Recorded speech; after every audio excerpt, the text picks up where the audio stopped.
December 29th brought the heaviest snow of the winter to Aspen. The news anchor on the television was forecasting more of the same when Julian, finished with his calculus homework, came out to the living room. He glanced at the screen, then sent a quick text to Leo, asking if he was cold. A few minutes later, his phone buzzed with an image from Leo. A caption explained that Leo had just built a snowman in Julian's likeness. It was a stout figure, impressively large, with a bright red scarf that made it look both regal and festive. In front of it, scrawled dramatically in the snow, was Julian's name. Julian found himself grinning at the screen for a long moment before typing back, asking why it was just a snowman of him, and where was Leo? Another picture arrived a short time later. Leo was lying across the snowman's broad shoulders, his arms stretched out to hug the carrot-nosed, low-budget version of his Julian. A cascade of messages followed, each one a slight variation on the same theme. He told Julian how much he missed him, terribly, that he thought about him every single day. He punctuated the last message with a kissing emoji. Leo had always been direct, whether they were face-to-face or miles apart. His affection and longing stated with an unvarnished honesty. The only difference was that an in-person "I miss you" Julian might be delivered with the same flat expression as "I want a burger." Julian, while his digital self was far more animated, frequently employing a bizarrely charming sticker or emoji. Julian was completely charmed by it. He wanted to tear a hole in the sky and be there in an instant. He considered making the photo his phone's wallpaper but worried his parents might see it. Things were still at a stage that required a degree of secrecy. In the end, he only changed the background of their chat conversation. Leo sent another message asking what he was doing. Julian, sinking into the plush sofa, texted back that he'd been studying, but that afternoon he and Ethan were meeting some friends at the gym. When Leo asked which one, Julian replied that it was their usual spot. The mundane back and forth of a new couple or almost couple was its own form of sweetness, where even the most trivial exchanges felt intimate and tender. Megan came in with a plate of cookies and watched her son for a moment, a phantom tail seeming to swish happily behind him. She voiced her suspicion again, asking if he was sure he wasn't dating anyone, because he'd been walking on air lately. Julian remained perfectly composed, asking who he could possibly be dating. Megan suggested Lauren from his class, a rather superficial choice based on the simple fact that she was the prettiest girl she could think of. Julian scoffed and told his mom to ask her own brother, who would know perfectly well who Lauren's boyfriend was. It had nothing to do with him. He had heard that another girl, a troublemaker named Chelsea, had recently picked a fight with some rough types from the west side of town. They were likely the same chaotic entities Leo had seen by the lake, but since they hadn't used any supernatural abilities, the agency hadn't gotten involved, leaving it to the local police department. Julian wasn't clear on the resolution, only that Chelsea had quieted down significantly and had apparently even apologized to Lauren. Megan, of course, had no interest in the trivial dramas of teenage girls, as long as her son wasn't involved. Once she left, Julian let his guard down slightly, retracting the invisible tail and resuming his long-distance romance. Leo texted that he should go study, and that he himself was heading home. Julian asked what his plans were for the afternoon. Leo replied that it was the usual holiday routine of visiting relatives. His Uncle David's family was back from San Diego for the holidays, and the two families had planned to have dinner together that night. Alex, his cousin, still sported a shock of crimson hair. His fair skin was dotted with a few faint freckles, and his smile had the bright, animated quality of a cartoon hero, which seemed at odds with his towering 6'3" frame. They met at a trendy vegan restaurant. The adults, weary of rich holiday food, were craving something light and healthy. The teenagers were less enthusiastic.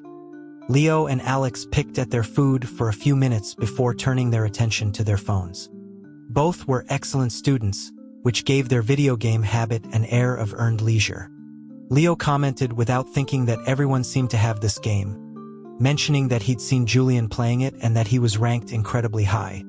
The words were out before he could stop them, a potential slip-up. But then he reasoned that it was a perfectly normal thing to say. No one could possibly know that I saw Julian playing could be expanded to I was curled up against Julian's side while he played. It was fine. He just had to stay calm. Alex grunted in agreement and casually asked if Leo wanted to play around, offering to help him level up. Leo said he didn't play much, claiming it strained his eyes.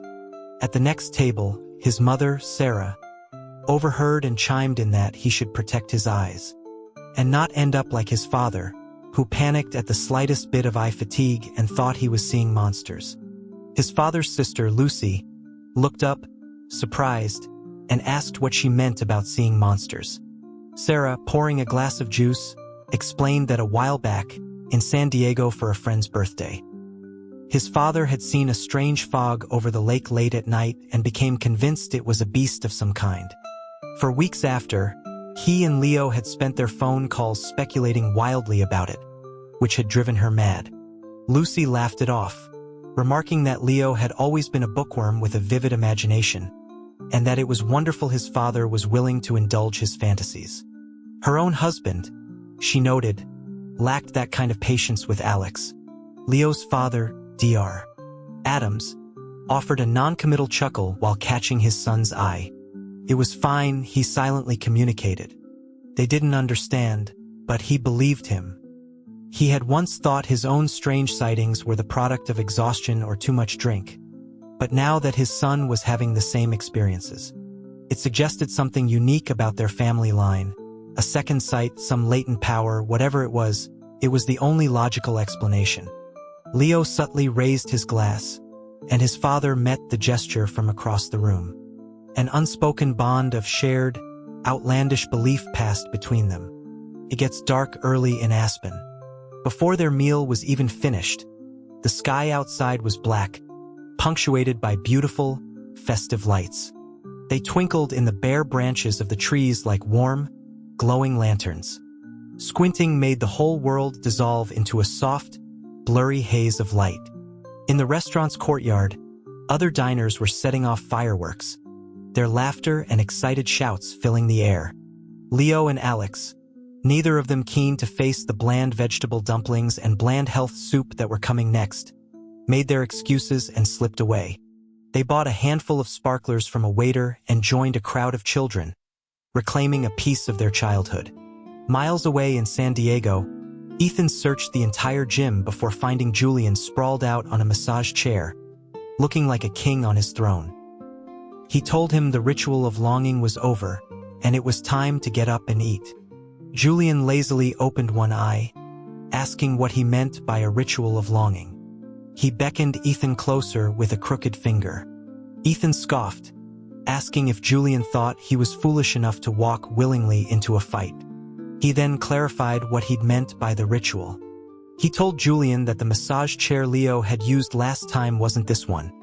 It was the one behind it. He made a zipping motion across his lips and asked if Julian was ready for dinner now.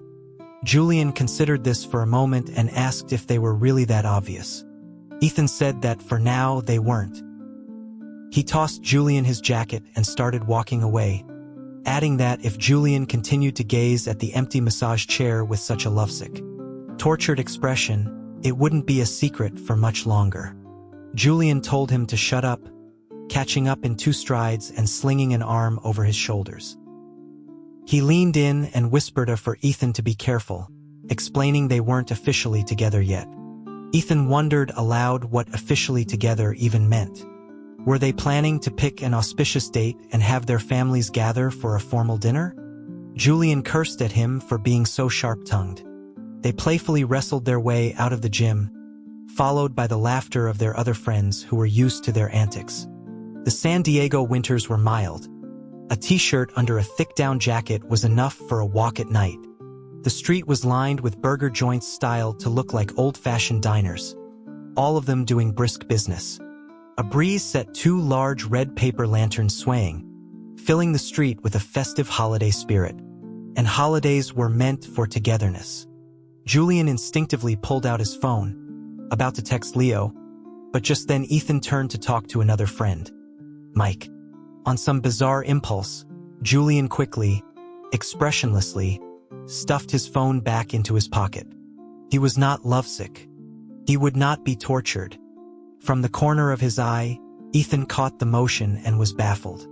He couldn't fathom why Julian felt the need to hide his texting from him. Just text the guy if you want to text him. Downtown Aspen had a ban on fireworks, so Leo sent a short video clip, a way of sharing his childhood. It was nothing special, just a common sparkler creating a small golden waterfall, surrounded by a chorus of squealing children. But the first thing Julian did after sitting down in the burger joint was plug in his headphones and watch it from beginning to end. He then sent a reply in a distinctly boyfriend-like tone, telling Leo to get back inside soon, that it was too cold out there. Across the table, another friend, Howard, suddenly shouted at him to stop flirting with his phone and order some food. Julian was so startled he almost dropped his phone. He was shocked. How could they know? First the massage chair, now a simple text. He wondered what kind of super sleuths his friends were and if it was too late to silence them all permanently. Then he heard Mike defensively mutter that he wasn't flirting. He was just scrolling through his feed. Julian quickly schooled his features back into a mask of casual indifference. So it wasn't about him. Mike, taking the tablet to order, tried to further prove his innocence by adding that the snow in Leo's town looked really heavy. He said Leo was bundled up like a marshmallow. It was his way of saying, "See, I'm not secretly texting a girlfriend. I'm on social media. I even know it's snowing where Leo is." Julian frowned. He asked what picture Mike was talking about. Perhaps to make up for startling Julian earlier, Ethan took Mike's phone, feigning curiosity as he asked whose feed this was. Mike explained it belonged to Alex, a top science student a year ahead of them. They had met during a morning run and added each other. He mentioned that Alex and Leo were from the same town and were apparently having dinner together. In the photo, Leo stood under a tree of ethereal, glowing lights, holding a handful of sparklers, a smile revealing his two small canines. Julian's feelings were a complicated knot. He wondered what the deal was with this red-haired guy. Why was he taking pictures of his Leo, posting them on his feed, and adding a heart emoji?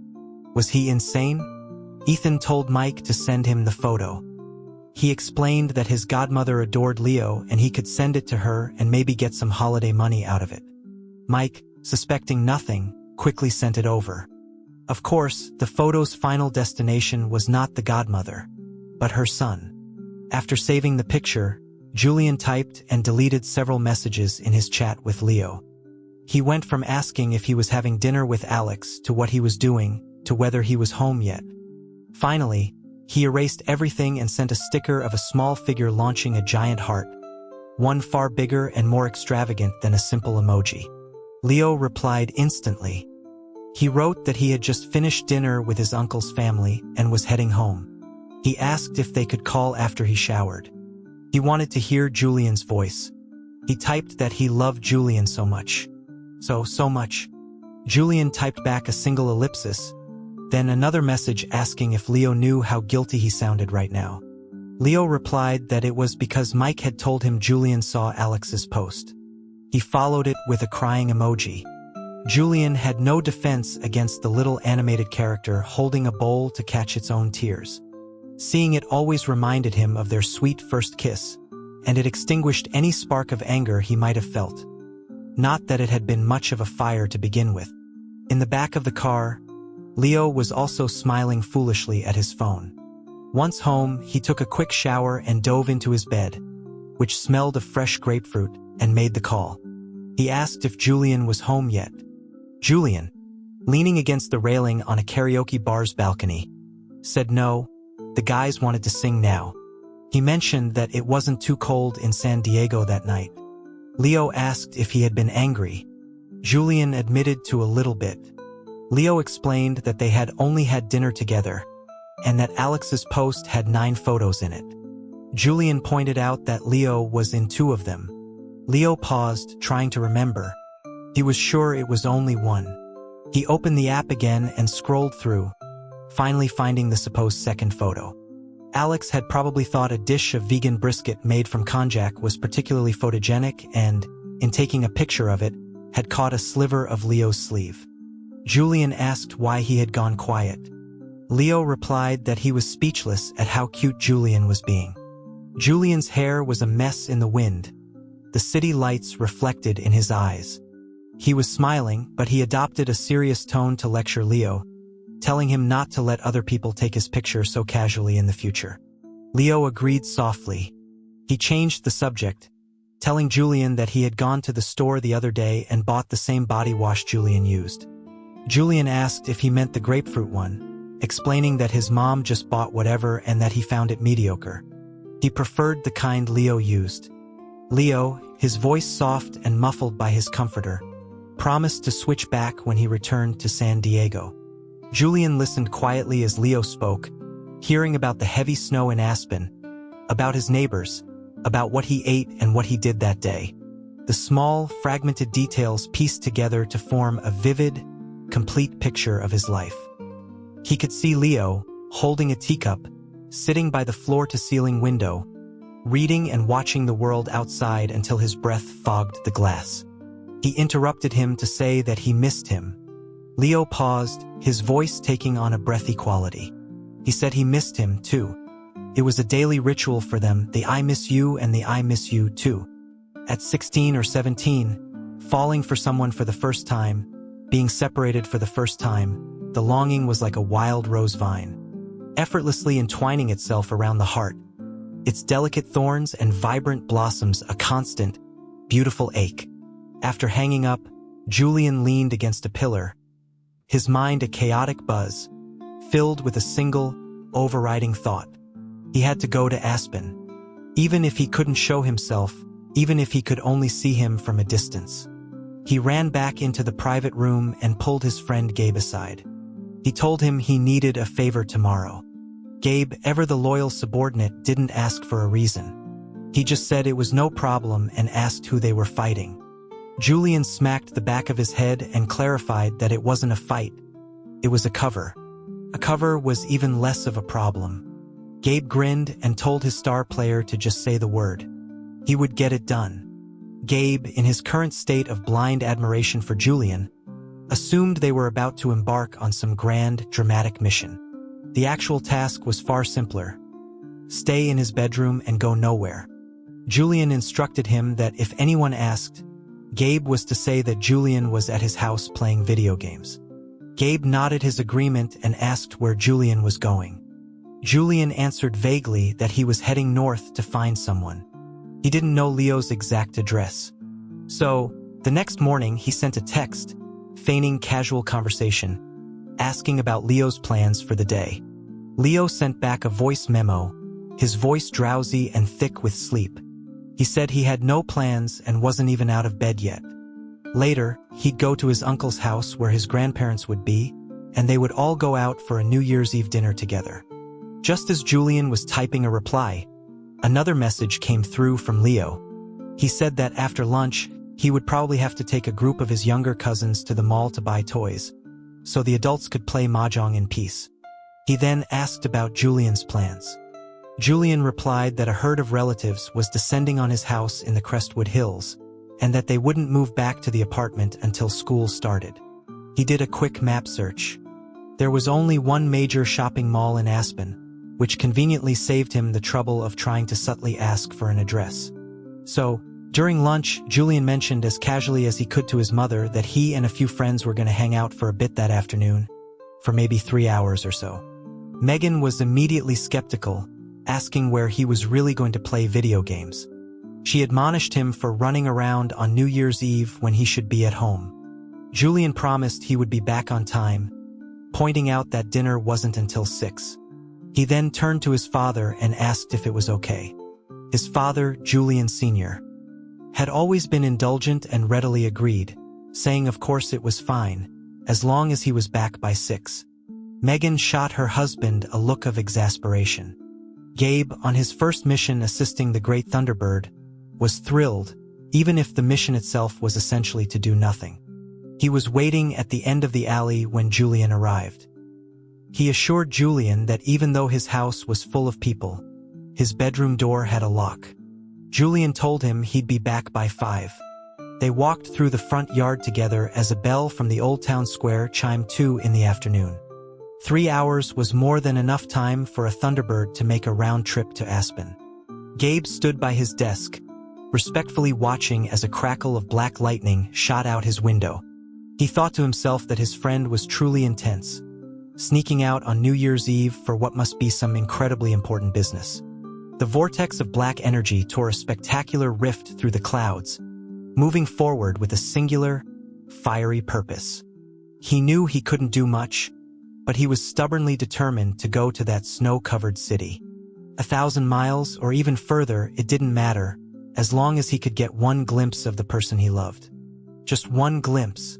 The sky over Aspen was darkening, another snowstorm brewing on the horizon. It was perfect. It meant that no one, human or otherwise, would notice the small, fleeting black vortex that suddenly appeared in the sky. Leo and his aunt led 5 younger cousins through the mall, herding them like a flock of ducks up to the kids' zone on the 7th floor. There was a Lego land there, a small, contained chaos zone designed to occupy noisy children and give weary adults a moment of peace. Leo, a weary non-adult, was also in desperate need of a break. He had been running around buying drinks and balloons, and his legs ached. His phone vibrated in his pocket. It was a message from Julian. Julian asked where he was. Leo replied that he was at the mall he had mentioned that morning, on the 7th floor building Legos with his cousins. Julian sent back a simple acknowledgement. To avoid being recognized, Julian had changed his clothes before leaving, and was now wearing a baseball cap pulled low and a large face mask. His appearance fell somewhere between a celebrity avoiding paparazzi and a bank robber, both of whom preferred to keep their heads down. As he rode the escalator, he noticed a few girls stealing glances at him. The outdoor cold of Aspen meant the indoor heating was cranked up high. Leo had shed his jacket the moment he walked in and was now waiting in a long line for a cold drink, his throat dry. Julian stepped off the escalator and saw him immediately. The mall was crowded, and the line for ice cream was even more so, but his eyes found Leo instantly. He was wearing a white hoodie, tall and slender, looking down at his phone while he waited. Just then, Julian's phone buzzed with a new message from Leo. It was a picture of the storefront sign. He said the strawberry milkshake there was amazing, that even he who didn't like sweet things thought it was good, and he would treat Julian to one next time. Julian typed back, asking why it had to be next time when he wanted one now. Leo, still looking down, smiled at his phone and replied, asking what he was supposed to do about that, unless Julian wanted to come to Aspen. Julian's fingers hovered over the screen. I am in Aspen. He typed it out, letter by letter, then deleted it, letter by letter. He remembered from English class reading lines he'd once thought were ridiculously melodramatic, phrases like sweet sorrow. But experiencing it firsthand, he finally understood. A person could feel both sweet and sorrowful at the same time, and the sorrow was overwhelming. The person he wanted to see more than anything was right there in front of him, and he couldn't just press him against a wall and kiss him. It was unbearable. A rush of impulsiveness almost sent him striding forward. He could lie, say he took a last-minute flight. That would be okay, right? But it felt too reckless. And the flight schedules between Aspen and San Diego were reduced for the holidays. The only one left was at 8 the next morning. He couldn't plausibly spin a story about just dropping by for a quick look. It wouldn't work. He couldn't do it. As Julian wrestled with his indecision, Leo picked up his milkshake and walked back to the Lego area. A security guard, on his third coincidental pass by the suspiciously bundled-up figure in black, finally stopped and asked if the young man wasn't hot. Julian, distracted, asked what he'd said. The guard repeated his question. Julian's first thought was that the people in these mountain towns were incredibly friendly, strangers asking if you were warm enough. Then he saw the guard's wary expression and understood. He pulled his mask down slightly and said in a muffled voice that he had the flu. The guard immediately took a step back, wondering why someone with the flu would come to a crowded mall on New Year's Eve to infect everyone. Julian ignored him, his gaze fixed on the children's play area. Leo seemed genuinely tired. Seeing that the parents' seating area was full, he said something to his aunt and found a bench to rest on near the escalators. He sent a text to Julian, complaining about how hot the mall was. Julian, now sitting in a coffee shop across the way with a perfect view, knew exactly how hot it was. He was practically melting. To make matters worse, he'd ordered without looking and was now nursing a cup of scalding hot chocolate, a thick, cloying heat. Yet he replied with feigned envy, saying that the heating in the north must be incredible. Every time a new message arrived, Leo would smile a little, a slightly goofy, happy expression. From his table, Julian watched him and smiled too. A cheerful English pop song was playing in the cafe. He couldn't really understand the lyrics, but the constant repetition of like and love felt wonderfully appropriate. Time flowed by with the music, the taste of hot chocolate seeping into the boy's heart.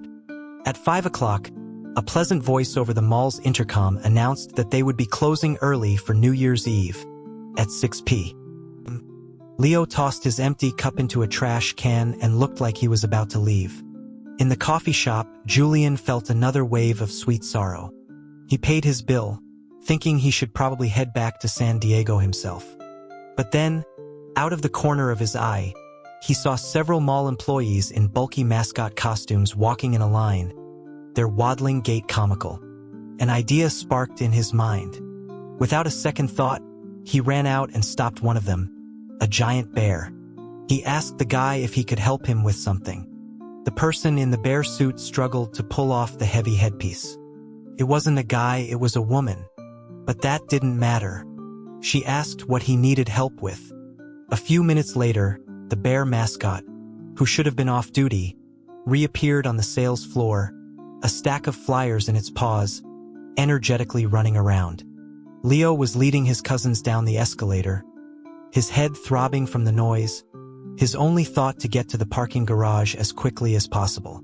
But on the third floor, an overly cheerful bear mascot was bouncing around, interacting with every shopper. Children, naturally drawn to such spectacles, happily ran down the last few steps of the escalator, their hands raised for a hug. The bear was patient, high-fiving each of the kids before turning to Leo, its arms spread wide in a grand gesture. Anxious, joyous, its hidden eyes shining. "Look, I'm right in front of you. I wanted to give you an early New Year's hug." Leo said no, thank you. The bear froze. It then slumped to the ground in a mock tantrum, stubbornly holding out a paw. The surrounding shoppers laughed, and Leo, amused despite himself, helped the bear to its feet and apologized. The bear opened its arms again. This time, Leo didn't refuse. He gave it a light, quick hug. As they separated, a voice from inside the suit whispered, "Happy New Year." Leo turned his head slightly, out of curiosity perhaps, and peered intently through the mesh screen of the mascot's head. Julian, caught off guard, met his gaze and almost stumbled backward in shock. Leo froze too. It was dark inside the costume, and he hadn't seen clearly, but he had a strange feeling. Julian, one hand gripping the mascot head, gave a perfunctory wave to the shoppers and then fled up the escalator in a panic. Leo's mind was reeling. He was being pulled down 2 more flights of stairs by his aunt, but his thoughts were still on the bear. He thought he must be going crazy, but monsters were real, weren't they? His aunt asked in surprise where he was going. He told her to give him 5 minutes. He ran like the wind, stopping the first security guard he saw and asking where the mascot had gone.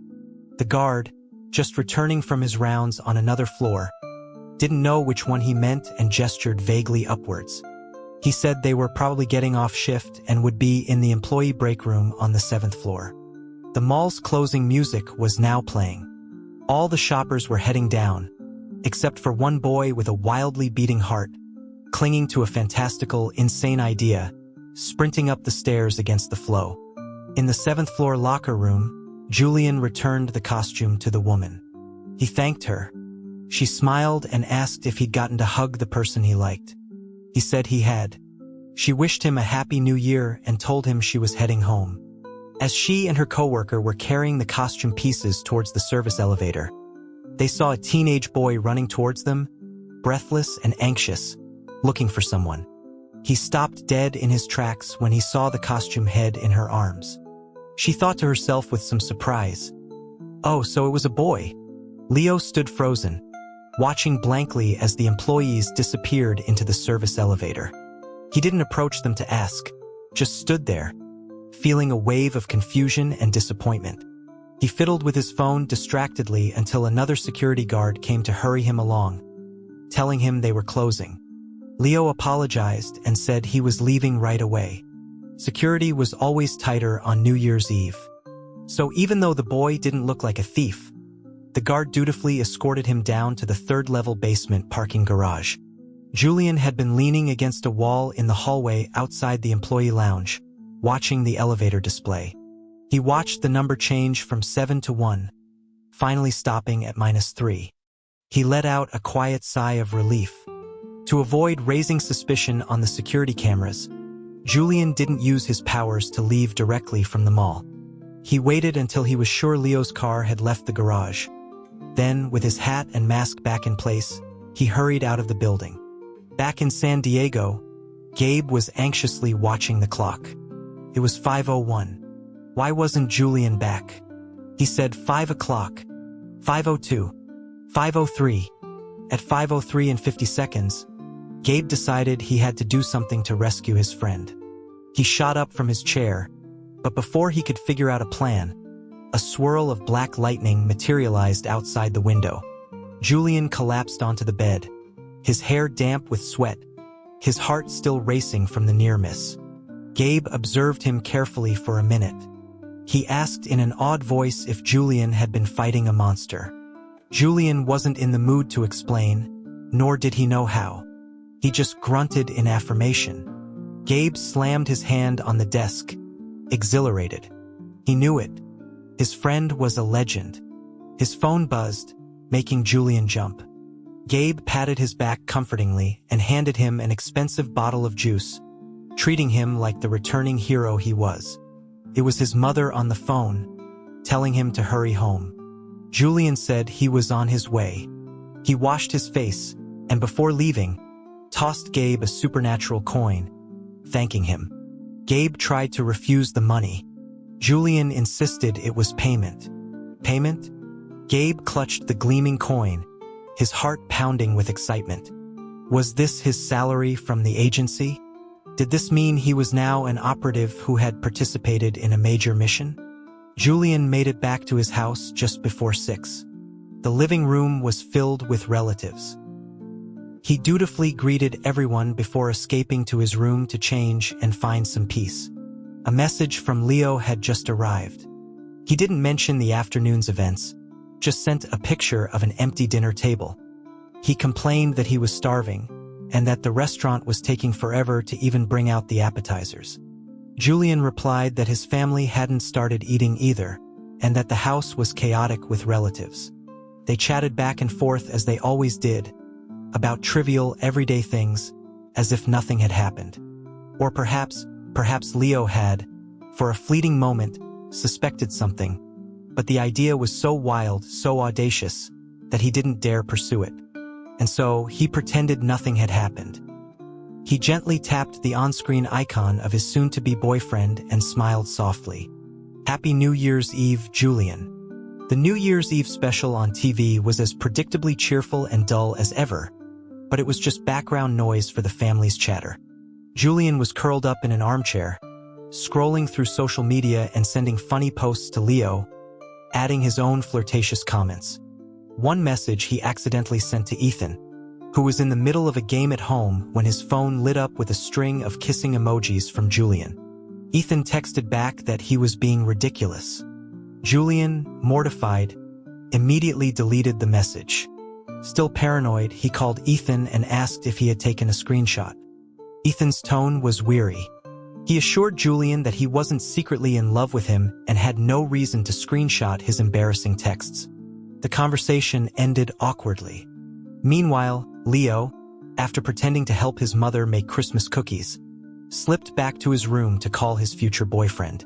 The first few calls went straight to voicemail. The last one was finally answered. It was Ethan. Julian quickly explained that they had been playing a couple rounds of a game. Leo said he had just been making cookies and asked if Julian's family had a tradition of staying up until midnight. Julian looked at the clock on the wall and said they usually did, just symbolically, to welcome the new year with some snacks. For supernaturals, the holidays were much the same as for humans, eating, drinking, visiting family. The old traditions had faded. Even the mythical New Year's beasts now had office jobs and punched a clock like everyone else. He then asked Leo if he could hear keyboard tapping. Leo paused for a fraction of a second, then guiltily admitted he was looking something up. His web browser was open to a search for monsters with red eyes, a query he had impulsively typed a few minutes earlier. After the incident at the mall, he had told himself a dozen times that it was impossible, that the person in the bear costume couldn't possibly have been Julian with glowing red eyes. But a sliver of doubt remained, compelling him to search. The results were useless, just a collection of clickbait articles from cobbled-together websites, all of it nonsensical. He lost interest quickly, telling himself the chaos of his young cousins must have fried his brain to even entertain such a ridiculous idea. He set his laptop aside and resumed his sweet, rambling conversation with his soon-to-be boyfriend.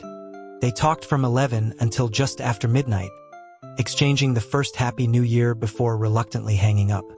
Outside, the snow was falling thick and heavy. Leo, wearing a short-sleeved t-shirt, lay on his bed, wide awake. For the first time in his life, he was almost envious of Julian's school, Bayview High. He'd heard they started classes on January 8th. His own school didn't start until after Martin Luther King Jr. Day.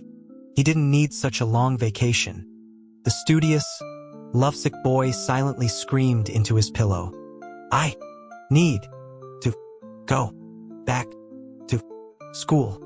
Sarah, standing at his door, asked if he was okay. Leo quickly sat up and said he was fine. She looked at him skeptically. He pointed to his computer and lied, saying Mike had sent him a set of practice problems for the math Olympiad. And he couldn't even solve the first one, which had sent him into a spiral of despair.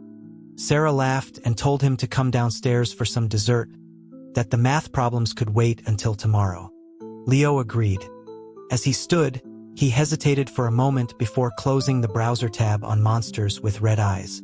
Even Julian himself didn't know that in that split second of eye contact, he had briefly lost control. A young supernatural's power is unstable. Under extreme stress, strange things can happen. It was the primary reason so many supernatural parents went to great lengths to help their children control their abilities. On New Year's Day, Julian Sr. took his son out for their traditional flight, soaring through the thunderclouds. The young Thunderbird didn't mind this. It was a ritual he'd known his whole life. The problem was that midway through their flight, nestled in a thick cloud bank, he saw two other supernatural creatures, a Luan and a Feifei, basking in the sun together, looking innocent and affectionate. It struck him with a profound sense of melancholy. Why could even Mike openly date the class president while he was stuck being carried through the sky by his father like a sack of potatoes? He drooped, his wings and tail hanging listlessly, too dejected to even speak. From a distance, the Feifei remarked that the Thunderbird looked sick. The Luan nervously said it wasn't important and they should find another cloud. So much for familial solidarity. Bayview High always put up a countdown to the final exams. Julian felt that if Leo didn't come back soon, he'd have to make a countdown of his own. A budding romance, fresh off a first kiss only to be separated, it felt unnatural. They were supposed to be inseparable. He felt like he had been waiting for a century.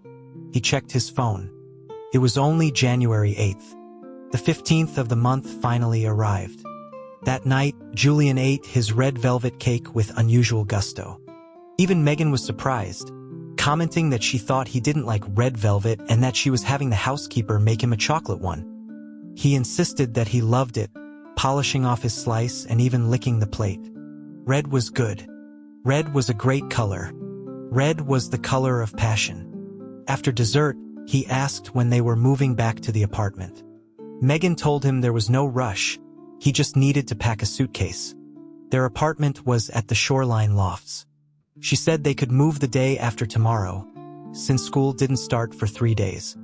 And tomorrow night his father was taking him to Nightingale Hospital for a vaccine booster, which was easier to get to from their house. School started in 3 days. Yes, but Leo's flight back to San Diego was tomorrow morning. If he weren't afraid of revealing his secret, Julian would have been wagging his tail in sheer delight.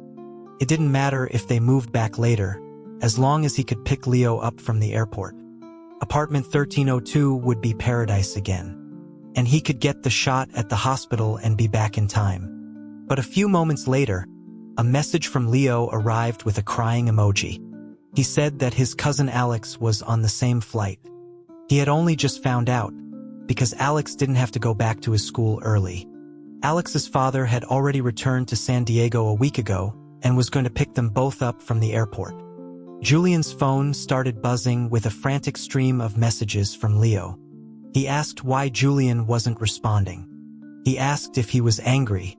The flood of notifications was dizzying. Julian was about to type that he wasn't angry. Leo just typed too fast, and that he would wait for him at the Shoreline Lofts. But then he had another idea. An opportunity like this was perfect for a little strategic drama, a chance to leverage the situation for some future benefit. Not leveraging it would be a waste. He typed back, asking why it was him again. He offered to change Leo's flight for him. His tone was cool, detached. Leo replied, asking if it really bothered him that much. Julian confirmed that it did. The chat went silent. For a long moment, there was no reply. Julian started to worry. Had he pushed it too far? Had Leo gotten angry? He hadn't said that much. Fine, he thought, a gentleman knows when to retreat. He began composing an apology. But then a new message popped up. Leo wrote that he had already changed his flight. The only one left with a seat arrived in San Diego at 9:30 p.m. Julian stared at his phone. What? That meant he would have to wait an extra 10 hours. Was he an idiot? He told Leo to change it back. Leo asked if he wasn't angry anymore. He sent a screenshot as proof that he had indeed changed it and was not on the same flight as Alex. Julian wasn't angry, but he was on the verge of a breakdown. He was also filled with regret. What was he supposed to do now? Call Leo and tell him he was just kidding, that he wasn't actually that jealous? That didn't seem much better. After careful consideration, Julian bit the bullet and typed that he couldn't believe Leo had changed it so fast. He added that San Diego gets really cold at night, so maybe he should change it back. Leo replied that it was fine, and that his ticket only allowed for one change. He then asked which terminal he would be landing in T2, and where he should meet Julian afterward. He suggested they take a cab instead of having their driver, Mr. Henderson, pick them up so they could have more privacy. Julian went to find his mother. He stood in the doorway of her study and asked if the vaccine appointment at Nightingale could be rescheduled. Megan gave him a look that communicated a very clear answer. He held up his hands and said, "Okay. Never mind, he was just kidding." A young supernatural's vaccine schedule was as important as a human child's, with strict timing requirements that couldn't be altered. So Julian messaged Leo back.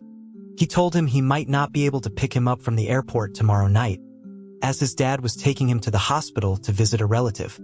As he sent the message, he felt a sense of heroic tragedy, as if he were marching off to his doom, fully expecting to be blocked by Leo on the spot. But Leo simply replied that, in that case, he would get home by himself, and Julian could come over to the Shoreline Lofts the day after. Julian stared at the message, studying it for any hidden sarcasm or anger. There didn't seem to be any traps. He cautiously called him. He asked if Leo was angry. Leo laughed on the other end of the line, asking why he would be.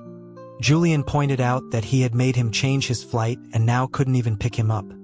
Leo reasoned that he hadn't asked Julian about his schedule before he changed the ticket. He told him it wasn't a big deal, it just meant they would have to wait one more day to see each other. The mention of waiting another day made Julian want to blurt out an offer to buy him a new ticket for the morning flight. But he held back. It would be too dramatic and would make him look foolish. He was a mature, or at least a relatively mature, Thunderbird. He couldn't keep acting like an idiot. Leo told him he was going to hang up, as he still had to finish packing. Julian checked one last time if he was really not angry. Perhaps because they had been apart for so long, Leo showed an unprecedented level of patience. He said he really wasn't angry, he just missed him a lot. Julian said he missed him too. He silently vowed to never be so dramatic again. It was just stupid. He told Leo to get some sleep, and that he would come to the Shoreline Lofts early the day after tomorrow to see him. Leo smiled and said okay. After the call, Leo sent a text to Alex, explaining the change in his flight plans. A few minutes later, Sarah knocked on his door. She asked if he had really changed his flight to 9:30 at night. He confirmed, then asked how she knew so quickly. She explained she had just been on the phone with his aunt, and wondered why he would choose such a late flight, saying it wasn't safe for him to travel home alone at that hour. He assured her he would just get a cab from the airport. He closed his suitcase and explained that he needed to meet some friends tomorrow, so he had just changed it on a whim. Sarah looked exasperated. She asked why he hadn't told her sooner, explaining that Alex had specifically changed his own schedule to travel with him, so they could look out for each other. Leo said he hadn't known that. He thought it was just a coincidence. Besides, it was just a flight, not a rocket launch. He didn't need a babysitter. He asked her to apologize to his aunt for him.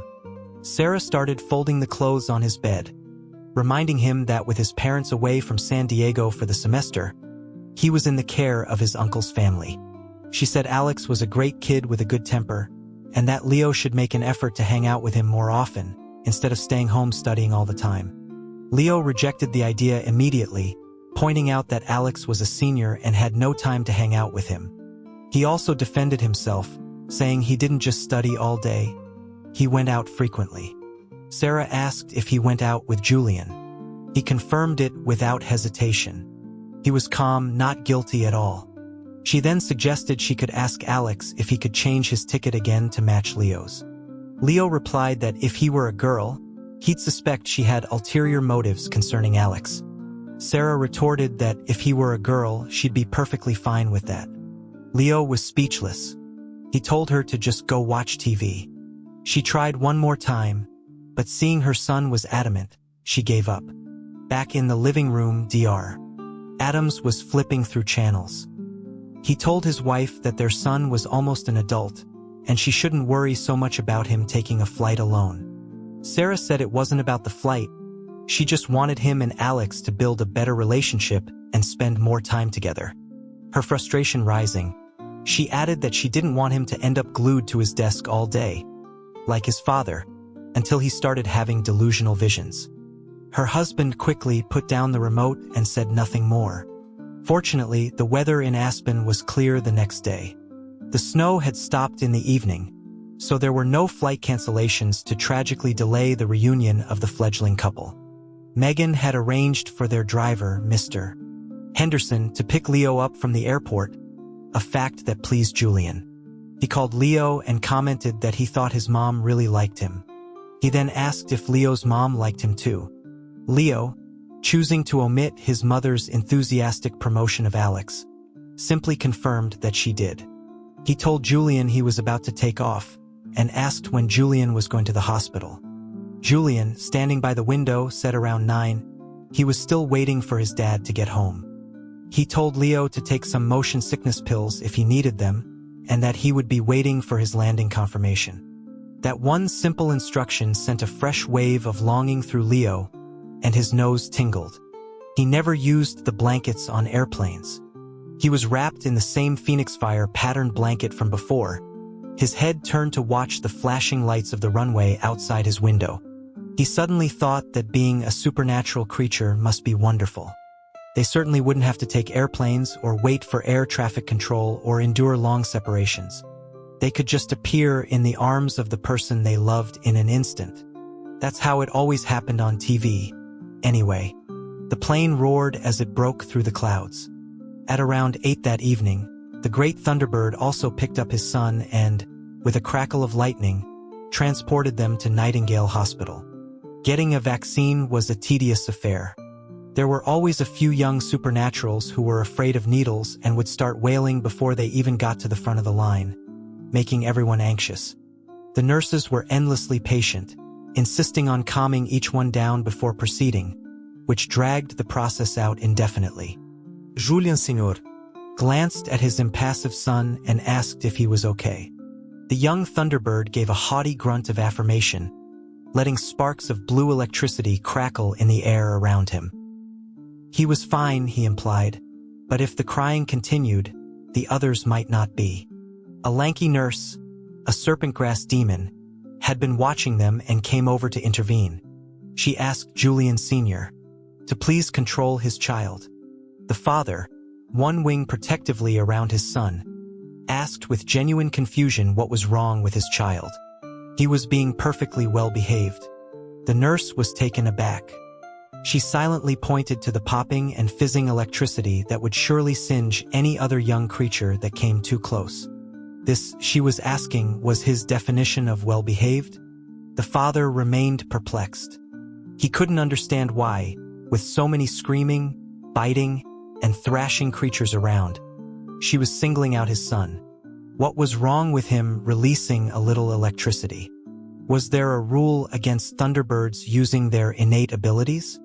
The nurse conceded defeat. She told them she would give them a special number to cut the line. The other parents had no objections. No one wanted their child to end up with an afro.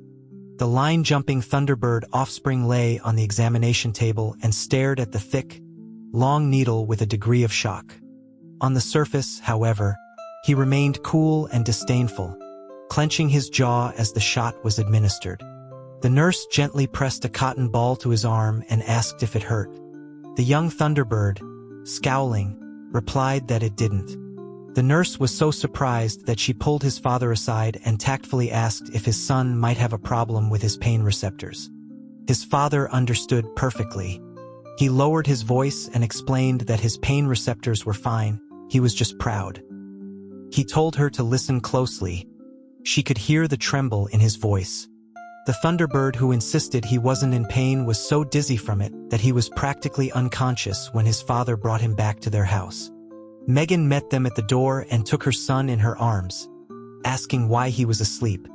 Julien Senior explained that he would likely sleep for over 10 hours. He gently stroked his son's soft wing and said with a smile that it was a normal reaction to the vaccine. A small nightlight was left on in the bedroom. Megan tucked the down comforter around her son and carefully switched off his phone. Young supernaturals always needed a little extra care from their parents. Sarah called her son. She asked if he had gotten a cab yet. Leo, dragging his suitcase, told her he was just leaving the airport and that Megan had sent a driver for him. He was heading straight to the Shoreline Lofts. Their housekeeper, Mrs. Gable, had also started work again that day.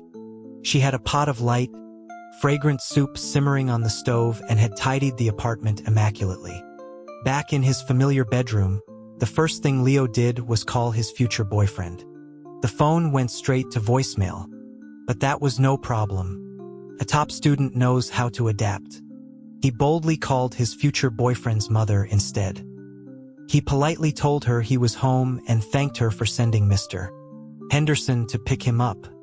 He mentioned that his parents had sent gifts for her and Julien Sr., and that he had tried to call Julien but his phone seemed to be off. Megan smiled and told him not to be so formal. She explained that Julien wasn't feeling well, a bit of a cold, and was already asleep. They would be moving back to the Shoreline Lofts tomorrow night. Leo said that in that case, he wouldn't disturb them further. He asked with concern if Julien's cold was serious. Megan reassured him it was nothing major. He had taken some fever reducer. She promised to have Julien call him back in the morning when he woke up. After hanging up, Leo frowned. Julien seemed to be getting sick a lot lately. He was so athletic, his constitution should have been excellent. But then he remembered how his friend refused to dress properly for the weather, always trying to look cool in a thin track suit in the middle of winter. He opened a shopping app and passionately ordered a set of thermal underwear. In his dreams, Julian must have sensed the impending arrival of Long John's, because he slept even more soundly, not stirring until 10 the next morning when Megan woke him for breakfast. He sat up in a daze, first checking under the covers to make sure he hadn't been forced into a pair of bright red thermal pants in his sleep. Relieved, he got out of bed. Megan felt his forehead and asked if he was still groggy. She told him to wash up and call Leo back, who had tried to reach him last night. Julian looked at the time, shocked, and asked why he had slept so long. She reminded him it was a reaction to the vaccine. He grumbled about why the nurse hadn't told him the side effect was a coma. While hastily brushing his teeth, he turned on his phone. Sure enough, there were several messages from Leo, starting from when his plane landed. With the last one sent an hour ago, saying he was going to the school for a bit and that Julian should rest well. Julian called him immediately. He said he had just woken up and asked why Leo was at school. Leo explained that their homeroom teacher, Mr. Wallace, had sent him a message that morning. He then asked how Julian's cold was. Julian, drying his face, said he was fine. He asked why Mr. Wallace would call him to school today when they didn't have to report until tomorrow. Leo explained he was helping him move his office, as the old building was scheduled for electrical and plumbing maintenance. He added that their class was also moving back to the academy building for the new semester. Julian paused. He had gotten so used to the classrooms in the East Wing that he had almost forgotten about the move. The academy building had larger classrooms. Larger classrooms meant no assigned seating partners, which, by extension, meant that he was about to be in a long-distance relationship with Leo, a relationship spanning the length of a hallway. This was a devastating blow, and there was an even more devastating blow to come. Last semester's final grades should be out by now. Realizing this, Julian stopped himself mid-sentence. He had been about to say he would come to the school to help. Instead, he just asked if Leo was there alone. Leo said no, Mike and Quentin were there too. Julian noted that they were all top students. Recalling his own disastrous math and English scores, he rubbed his nose and said that Leo should let him know when he was almost done, and he would come pick him up. Leo told him not to, since he was sick. He told Julian to rest and that he would call him later. Hearing the dial tone, Julian was overcome with a sense of desolation. His Leo was ashamed of him. He had definitely seen his 50-point math score. Mike held up the grade sheet with a mournful expression. He lamented that their final exams would probably be written by their notoriously difficult calculus teacher, Mr. Peterson.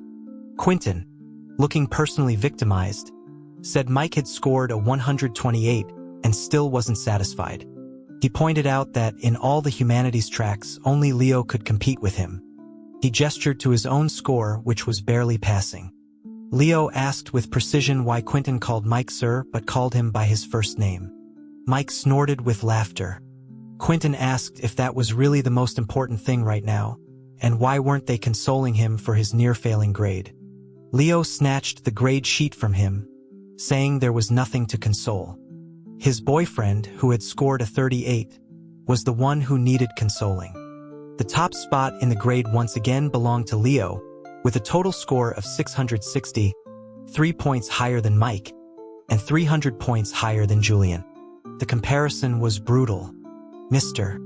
Wallace came in with a new seating chart and asked Mike to post it on the classroom door later. Because the student who sat in front of Leo had been out on extended medical leave, their entire row had been shifted forward one seat. This meant the soon-to-be couple could almost be considered desk mates. Except they couldn't secretly hold hands during class, or share an earbud after class, or slip things into each other's desks, or use the same water bottle. It felt like half the fun of a secret romance had been stripped away. Quentin observed him and asked why Leo, who had ranked first in the entire grade, looked just as miserable as Mike. Leo replied with a serious expression that it was because he hadn't gotten a perfect score in math. Quentin told him to get out. They worked until 3 in the afternoon. Mr. Wallace offered to take them out to eat, but Leo made an excuse about having things to do at home and left by himself. Sitting in the car, he sent a text asking if Julian had arrived at the Shoreline Lofts yet. Julian replied asking if he was done and that he would come pick him up. Leo texted back that he was already in a cab and would be home in 10 minutes. Julian waited for a while, but no cute, affectionate emoji followed. He could only reply with a dejected okay. He hadn't scored 500, so he hadn't earned the right to be an official boyfriend. Although he had diligently memorized a round of 3,500 vocabulary words, words were the kind of thing that anyone, human or supernatural, would forget as they learned. He hadn't yet met the requirement for affection. Studying was hard. Life was hard. He lay on the long sofa in apartment 1301, one arm thrown over his forehead, feeling as desolate as a lonely wanderer in a vast, snowy wasteland. He had even been memorizing poetry. He was really trying. But high school exams weren't something you could conquer in a month or two, jumping from a 300 to a 500. For the most part, grades were a fair reflection of effort. He sighed, not even bothering to turn on the lights, just hugging a cushion and staring into space until the doorbell rang. He jolted as if waking from a dream, leaping off the sofa and telling the person to wait a second. He rushed into the bathroom and frantically tried to fix his hair in the mirror. His grades might be a wreck, but at least his face had to be devastatingly handsome. Leo waited at the door for about 3 minutes before it opened. He had just started to ask what Julian was doing when he was yanked violently inside apartment 1301. Julian's original plan was to disregard everything, even a 200-point score, and just kiss him first. But Leo, caught off guard, was still holding a sheet of A4 paper, which smacked Julian squarely in the face. With his high, straight nose, the impact was surprisingly sharp. Took him a moment to recover, his eyes watering. Leo was startled and apologized, saying he hadn't done it on purpose. Julian, still dazed, said it was fine. He asked what Leo was holding. Leo replied that it was the grade report. The romantic atmosphere evaporated instantly. Leo inspected his nose and said it seemed okay, not crooked. Julian asked with a pained laugh if Leo would take responsibility if it were. Leo said he would take responsibility either way. He gently rubbed the spot and asked if he needed some ice. Julian said he didn't want ice, he wanted a kiss. Leo leaned in and pressed a soft kiss to the bridge of his nose. Julian joked that Leo should hit him again, this time with his whole face as the target. Leo laughed and told him to stop being ridiculous. He wrapped his arms around Julian's neck and said that he had scored a 360 this time. Julian's expression froze. He mumbled an affirmation. Leo continued, saying that his class rank had gone up. Julian was surprised, asking if that was for real. He knew everyone had done poorly in math, but he had completely bombed the English exam.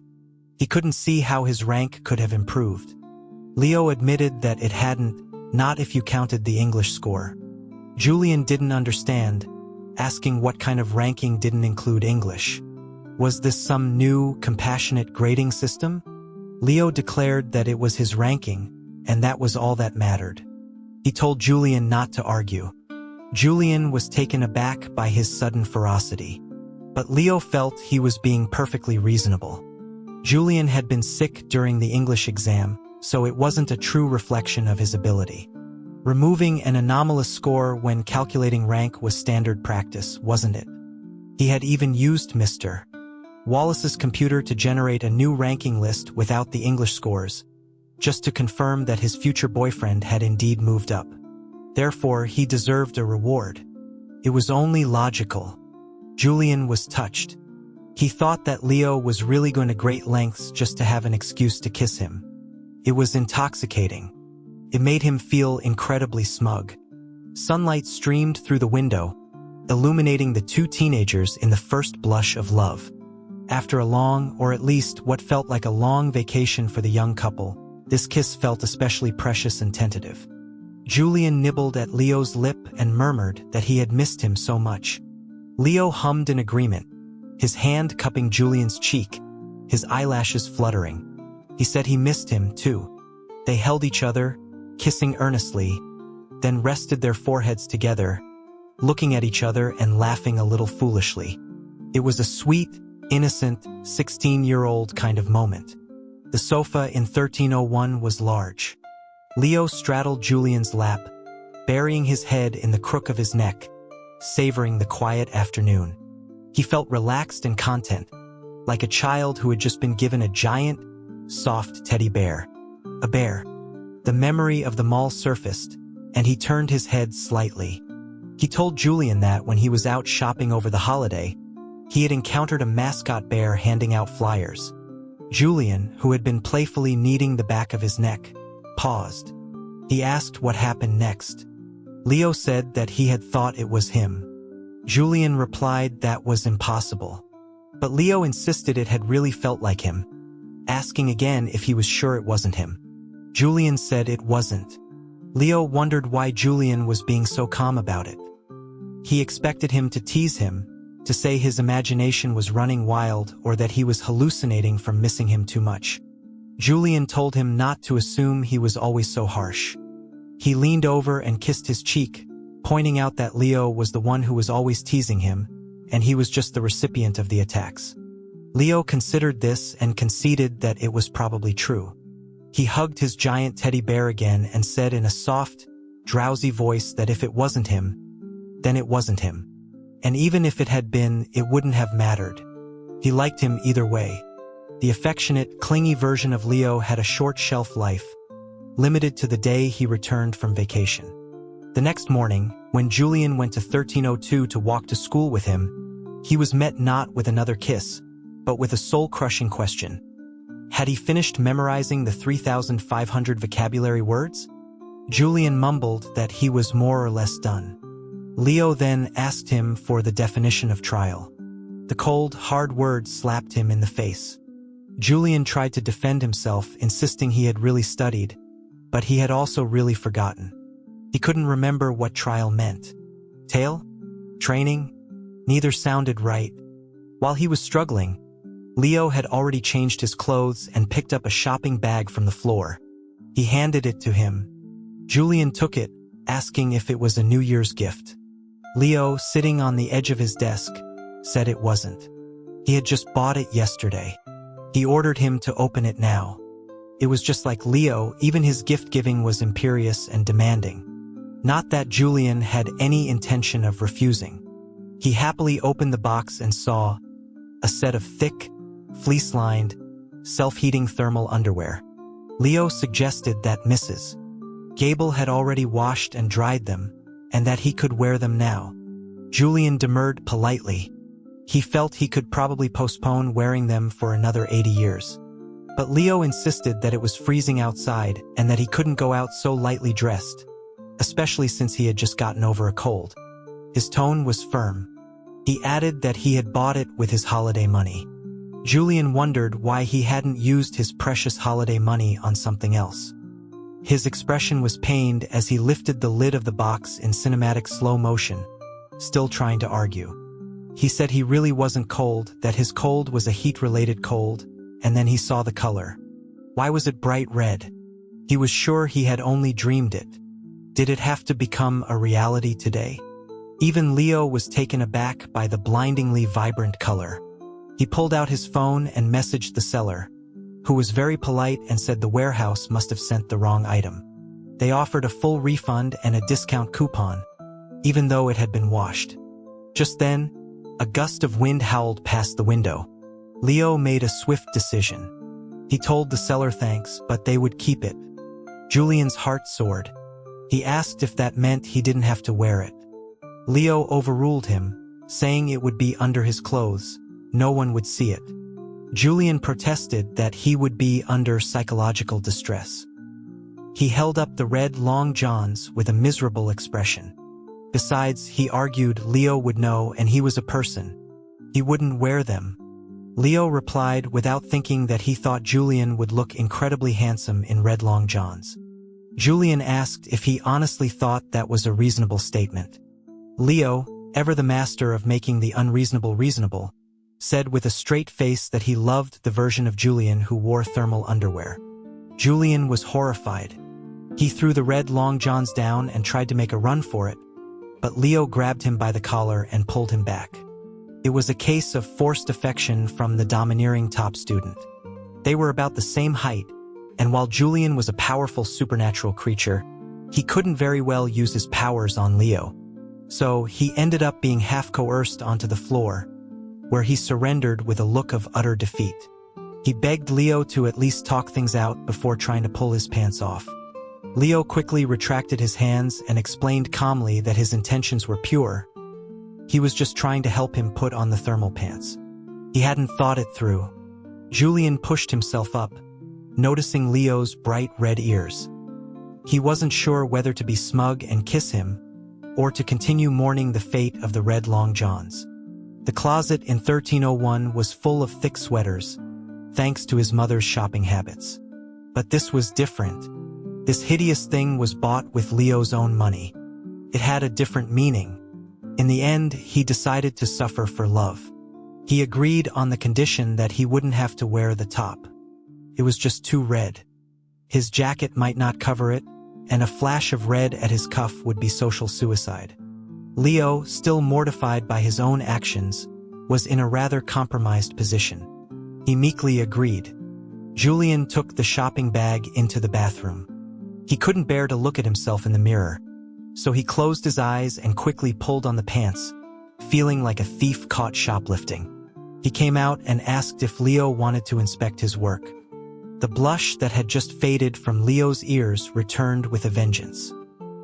He pretended not to hear and stood up stiffly, telling him it was time to go. That was Julian's personality. Even though he was now wearing the hated pants and feeling incredibly awkward, seeing Leo looking so flustered while trying to maintain his composure was highly amusing. His mischievous side took over. From the moment they got in the car, he didn't stop talking. He commented on how warm they were. He said they weren't so bad once you got used to them. He suggested a different color for next time. But then he added that since Leo bought them, he would love any color. He even proposed buying a matching red pair for Leo so they could be twins. Leo finally snapped. He told Julian that if he said one more word, he would tell everyone that he was wearing bright red long johns. That shut him up.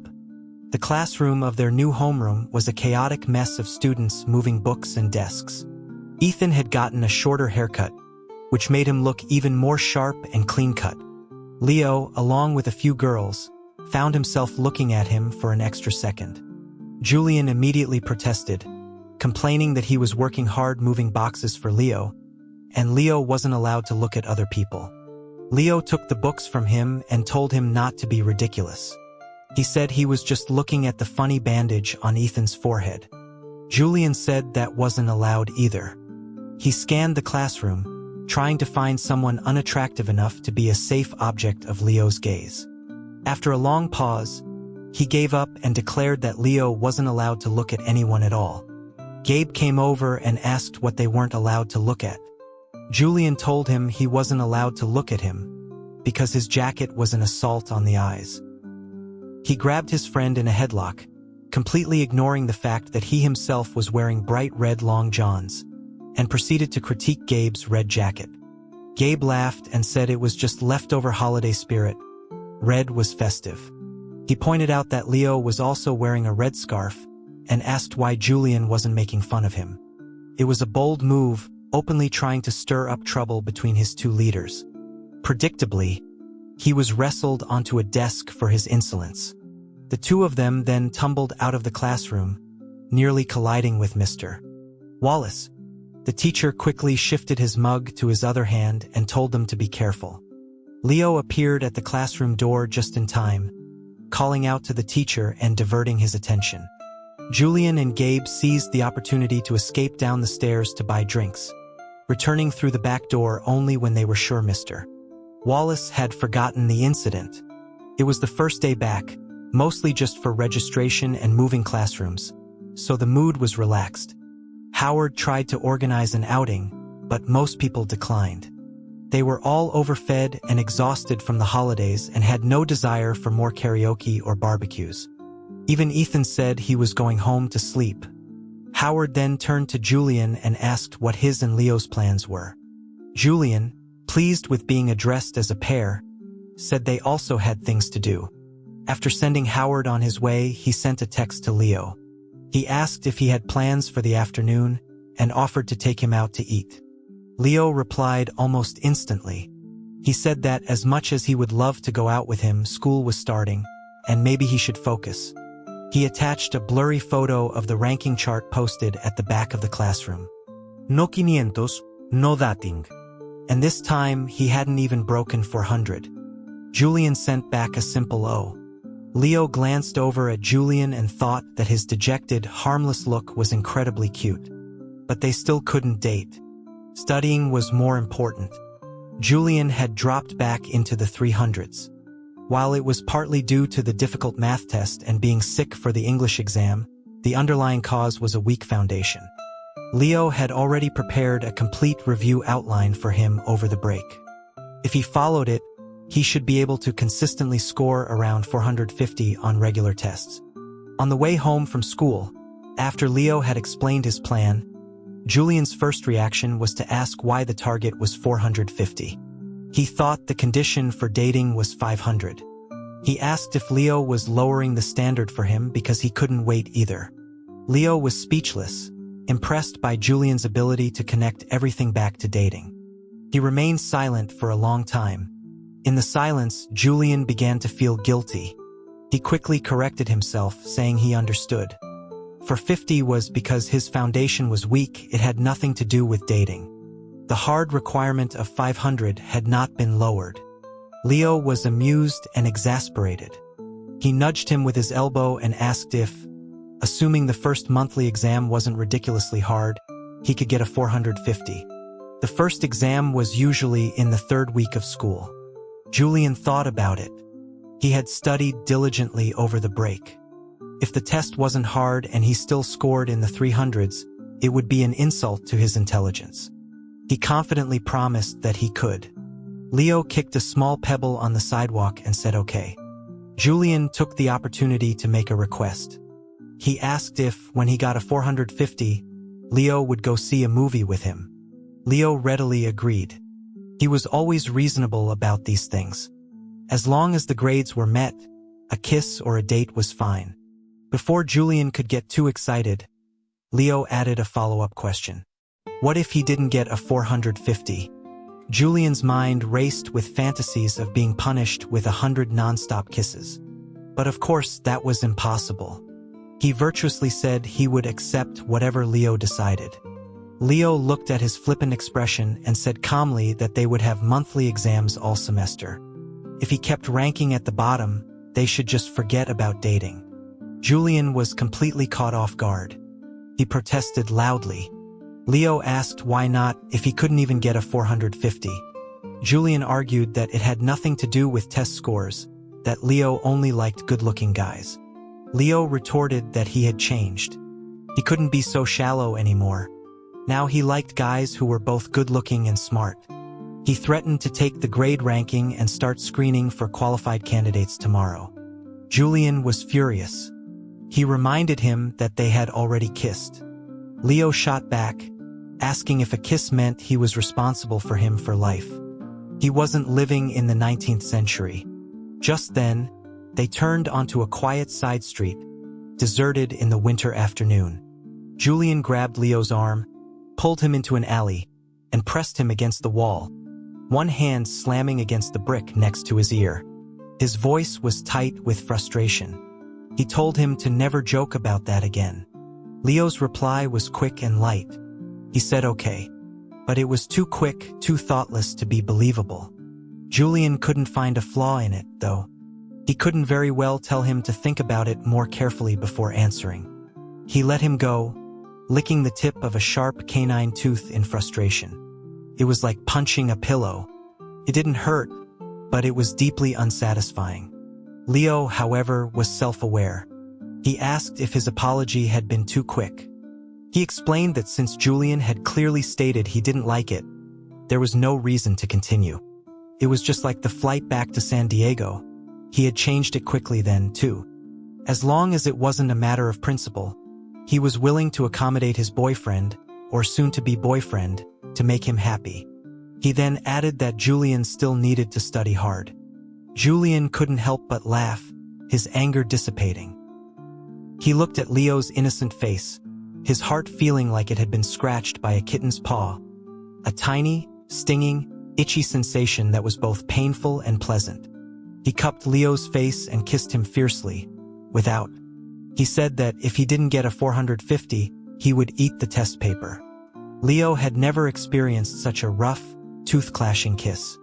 He was seeing stars. Julian then gently wiped his thumb across Leo's lips and led him out of the alley. As they stepped out, they saw Ethan leaning against a wall, scrolling through his phone. Leo immediately straightened up. Ethan didn't take off his headphones, just pointed silently behind them.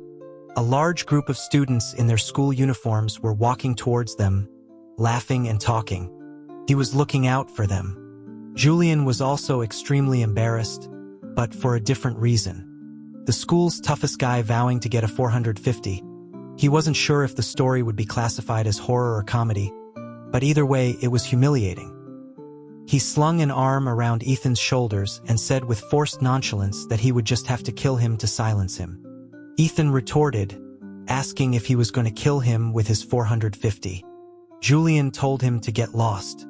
Leo came out of a convenience store with a few bottles of water to find that the other two had disappeared. He was also mortified, so he sent Julian a text and hailed a cab to go home by himself. When embarrassment strikes, every man for himself. Julian put his phone away and asked Ethan if he wanted to come over for lunch. Ethan shook his head, saying he was tired. His driver was waiting just up the street. He pulled his collar up high, concealing a patch of shimmering scales. The grade report needed a parent's signature. Megan wasn't displeased with her son's 360. She understood he was still growing. It was Julian himself who, for once, felt a pang of guilt. He explained that the math test had been really hard and pointed out that his scores in literature and social studies were decent. Megan glanced at the report. They were decent, but it felt wrong to be pleased with such a mediocre overall score, so she just told him to try harder in math and English next time.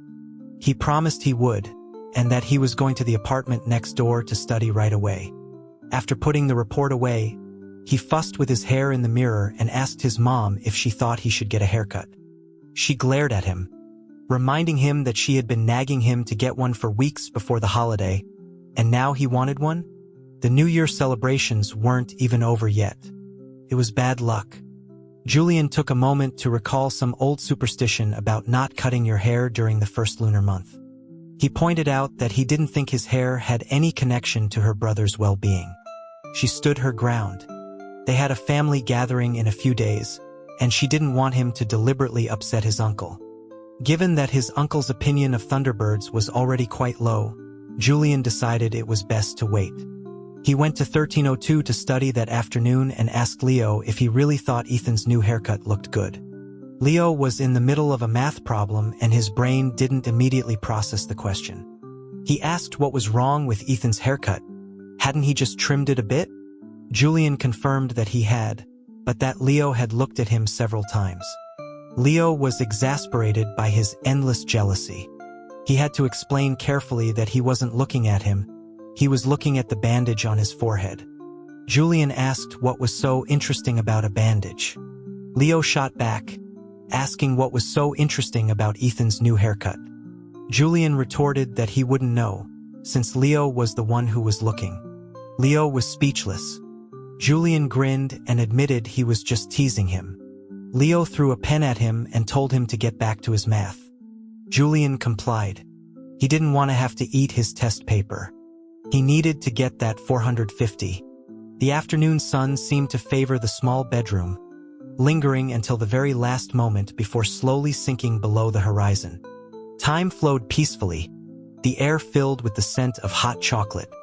Julian's mind drifted back to that afternoon in Aspen, to the coffee shop window and the hug through the mascot costume. A smile touched his lips, Leo couldn't help but ask why he was staring at his math problems with such a lovesick expression. Julian replied with self-satisfaction that it was because he felt he was incredibly romantic. Leo picked up his worksheet and checked it. He informed him that, at the moment, his romance with math seemed to be a one-sided affair, and math was not reciprocating. Julian clarified that he wasn't being romantic with math, he was being romantic with him. He flexed his wrist and asked why Leo was studying English again, and if he was also preparing for the National English Innovation Competition. He'd noticed a lot of students were studying for it. Leo said he wasn't. He had already won first place nationally in his freshman year. Julian wasn't entirely sure what first place nationally entailed, but he knew it was impressive. To avoid appearing completely ignorant, he asked if it helped with college admissions. Leo explained that it was useless for the schools and majors he was interested in. He had only competed to win more awards for the school. Julian was speechless. He reached out and ruffled his hair, saying he was amazing. Leo smiled and said that Julian, for being able to study quietly for a whole afternoon, was also amazing. He gently massaged Julian's temples with one finger and asked if he was tired. Julian said he wasn't. He leaned into the touch, rubbing his head against Leo's finger like a cat. He said he felt like he didn't even need to go to school anymore. He could just wait for Leo to tutor him. Leo held out his palm and said that was fine, but he'd have to pay the tuition first. Julian leaned in and quickly kissed his palm. He looked up with an innocent expression, claiming he hadn't stolen a kiss. He was paying his tuition. Leo knew this wouldn't do. If he let it slide, the 3,500 vocabulary words would never be memorized. So he said this was the last time, otherwise the target of 450 would be raised to 460. Julian was heartbroken, complaining that not even loan sharks raised their rates that fast. Leo countered that according to federal law, an annual interest rate had to exceed 36% to be considered usury. Raising the target from 450 to 460 was practically a government-subsidized, interest-free loan for an underprivileged student. He then sharply ordered him to get back to studying. The underprivileged student had no counter-argument. He returned to his books. Leo, while continuing with his own work, subtly closed his left hand, as if to capture the stolen kiss. It had been soft, light. He noticed Julian's lips seemed a bit dry. He couldn't help but turn and study them. Julian asked what was wrong. Leo pointed out that his lips were chapped. Logically, chapped lips should lead to a kiss. But what if the 450 really did become 460? Julian immediately understood and said it was fine. He would just drink more water. Leo suppressed a smile and opened his phone. He ordered a lip balm, deliberately choosing a plain white tube to avoid another half-hour debate. The same city delivery was fast, arriving in under 30 minutes. Leo opened the package and sniffed it first. He said it smelled a bit like mint and told Julian to try it. As expected, Julian complained it was too girly. Leo was prepared for this. He asked if having cracked, bleeding lips was so masculine and tough. What a demonic choice of words. The lip balm was the type you squeeze out and apply. Julian smeared some on with his finger, considering the task complete. Leo sat beside him, biting his tongue. How could anyone be so bad at applying something so simple? A huge, messy patch. Wasn't that uncomfortable? His obsessive-compulsive tendencies finally took over. He grabbed Julian's chin, turned his head, and used his own finger to properly blend it in. When he was done, Julian was still frozen in his previous position. He had been in the middle of a complex physics problem when his face was suddenly grabbed and his lips were massaged for a long time. His brain was lagging. All he could say was that it felt cool. Leo explained that it was mint. He reached for a tissue to wipe his fingers, but Julian reacted, grabbing his wrist and telling him not to waste it. Leo knew what he was planning and instinctively tried to pull away, but it was too late. He felt a cool touch on his own lips. His own fingertip held by Julian, carefully applying the balm, 1,000 times more gently than he had just done. They were very close, the faint scent of mint hanging in the air between them. After he finished, Julian kept holding his hand, pressing a kiss to the back of his own fingers that were still touching Leo's. He looked up, his eyes sparkling with a mix of mischief and sincerity. He hadn't kissed him, he pointed out. He had kissed himself. It was a ridiculously smooth and charming move. And it worked. Leo was charmed. He pulled his hand back and said that if Julian kept this up, he was going to force him to apply to Stanford with him. Julian's body tensed. He asked if Leo was angry. Leo said no and returned to his math. He loved him to distraction. It was a classic Leo-style declaration of love. Direct, passionate, and delivered with a completely straight face. And Julian was a complete sucker for it. He was so energized that he studied like a man possessed. After dinner, he went back to 1302 and continued working, not leaving until after midnight when he was finally kicked out. He was still reciting vocabulary in his dreams. 2 days before the exam, a small scandal erupted at school. That day at lunch, Julian and Leo went to the vice principal's office for their usual quiet meal, only to find it filled with teachers.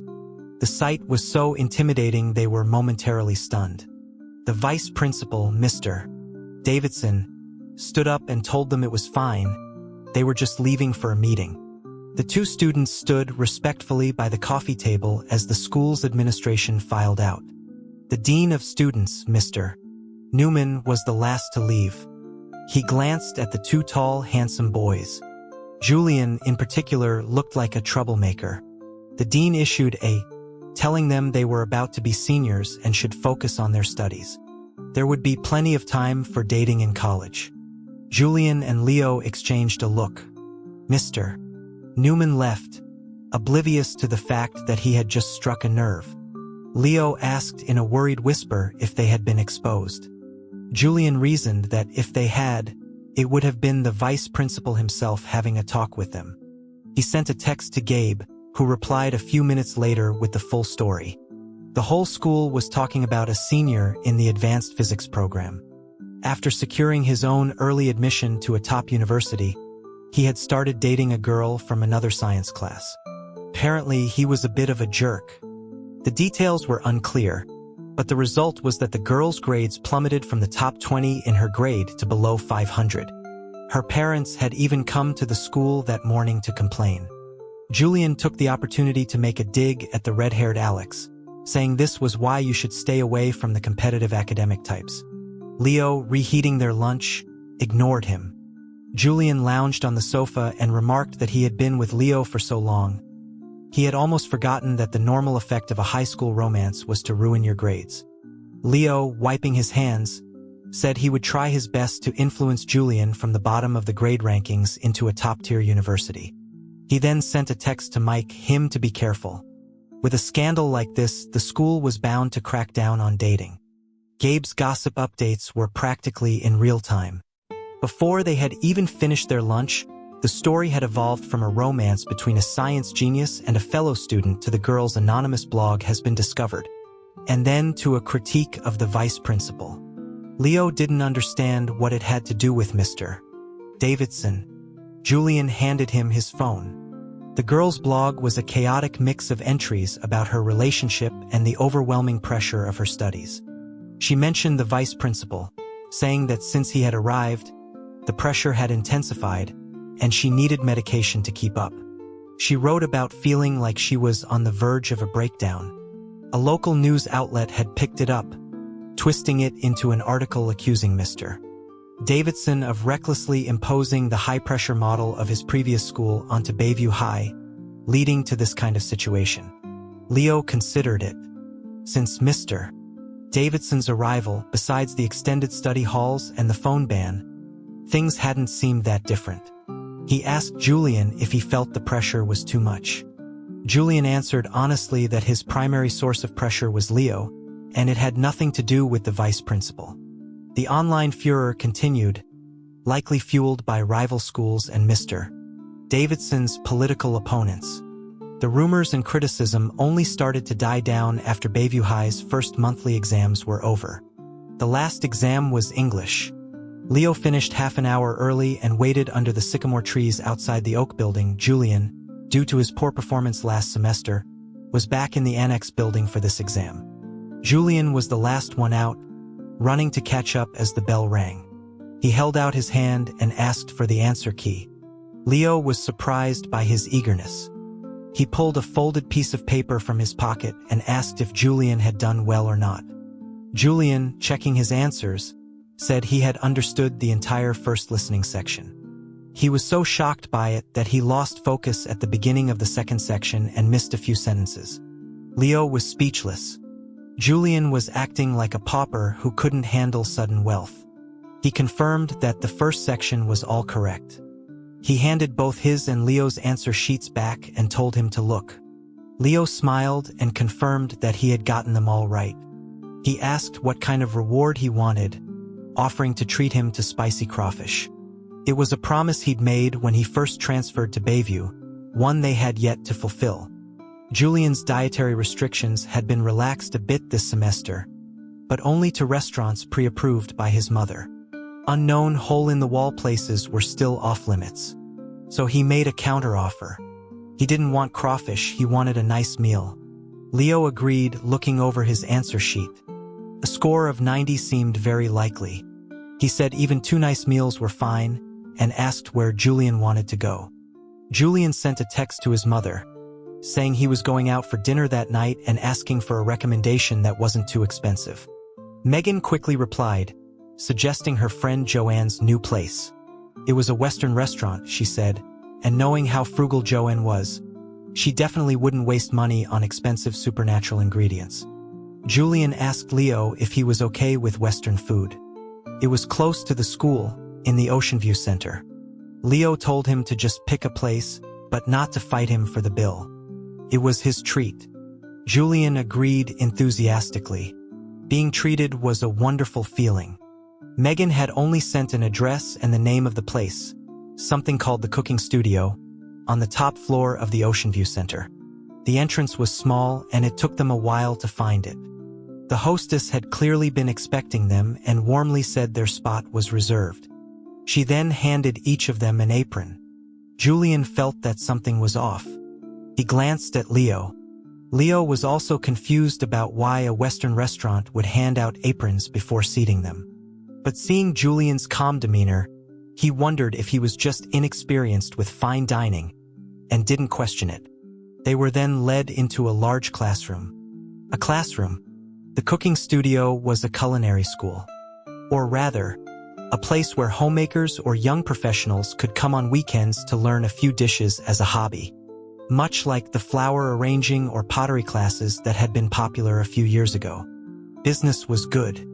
But the appearance of 2 high school students still in their uniforms was definitely an anomaly. Just as Julian was about to grab Leo and flee the scene of this bizarre misunderstanding, his mother's friend Joanne appeared. She was cut from the same cloth as Megan, glamorous, beautiful, with an unapproachable air.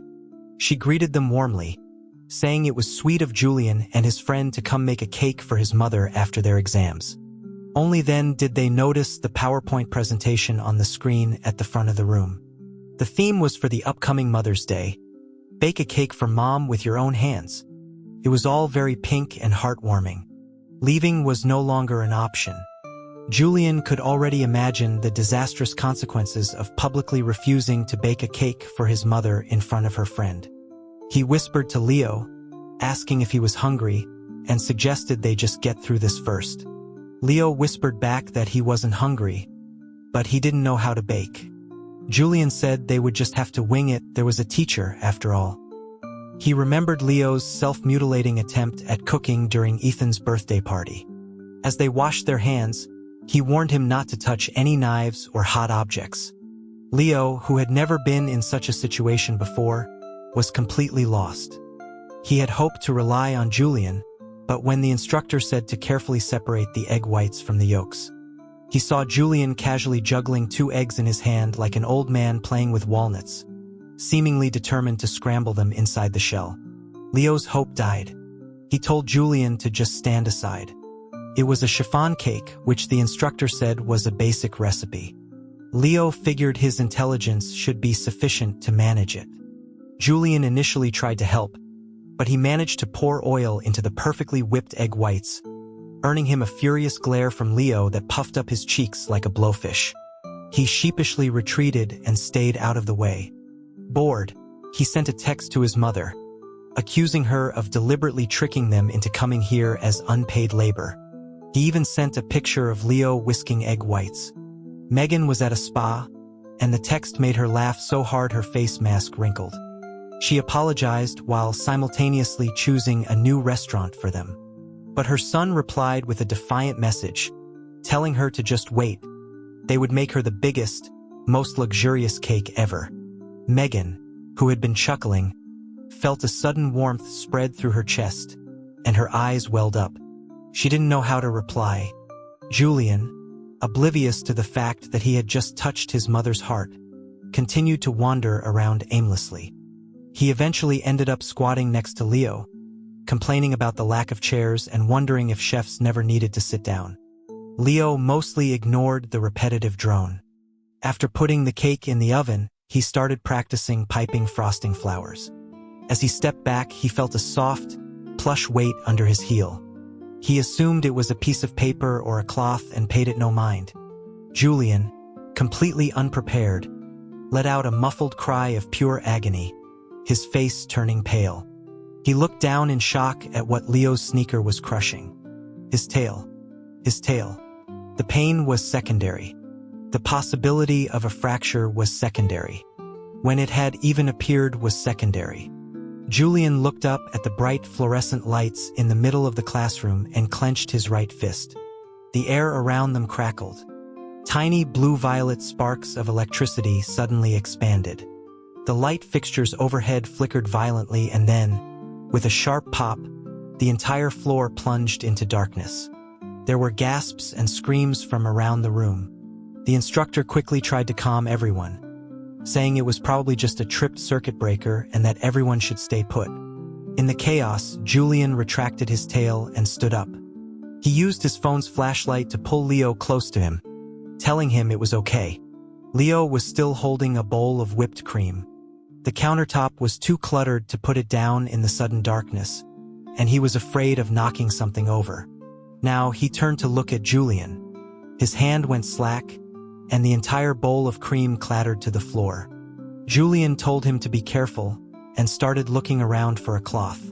But Leo had already grabbed a box of tissues from the table and was kneeling on the floor, frantically trying to clean it up.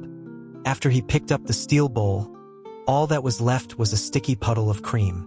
There was no cloth, which meant that what he had just stepped on. And then he grabbed Julian's sleeve and hissed for him to get down. Julian asked what was wrong. He said he was going to get more paper towels and that Leo's shoes were a mess. He offered to buy him a new pair downstairs. Leo insisted his shoes were fine, they just needed to be wiped. In the cramped space under the counter, he looked at Julian, his chest rising and falling rapidly. He was clearly terrified, but he forced his voice to sound normal. He told Julian that his eyes looked a little red. Just then, the electrician fixed the circuit, and the room was flooded with light again. Julian slammed his eyes shut. His vision was a field of black, tinged with a dark, bloody hue. He thought frantically, his eyes were red. What else? The room was full of people. He didn't know the extent of his transformation. His focus was shot, the noise and footsteps of the room amplified 1,000 times. His fingertips trembled. Leo's hand was a sudden, firm shield over his eyes. His voice was a low whisper, meant only for him, telling him not to be afraid. Then, in the next moment, he leaned in and pulled Julian into a tight embrace. He told him it was just a little bit, that he shouldn't panic. He asked Julian to open his eyes and let him see, and then they would go home. Julian remained stiff and silent. Leo offered to take him to the bathroom, promising he wouldn't look.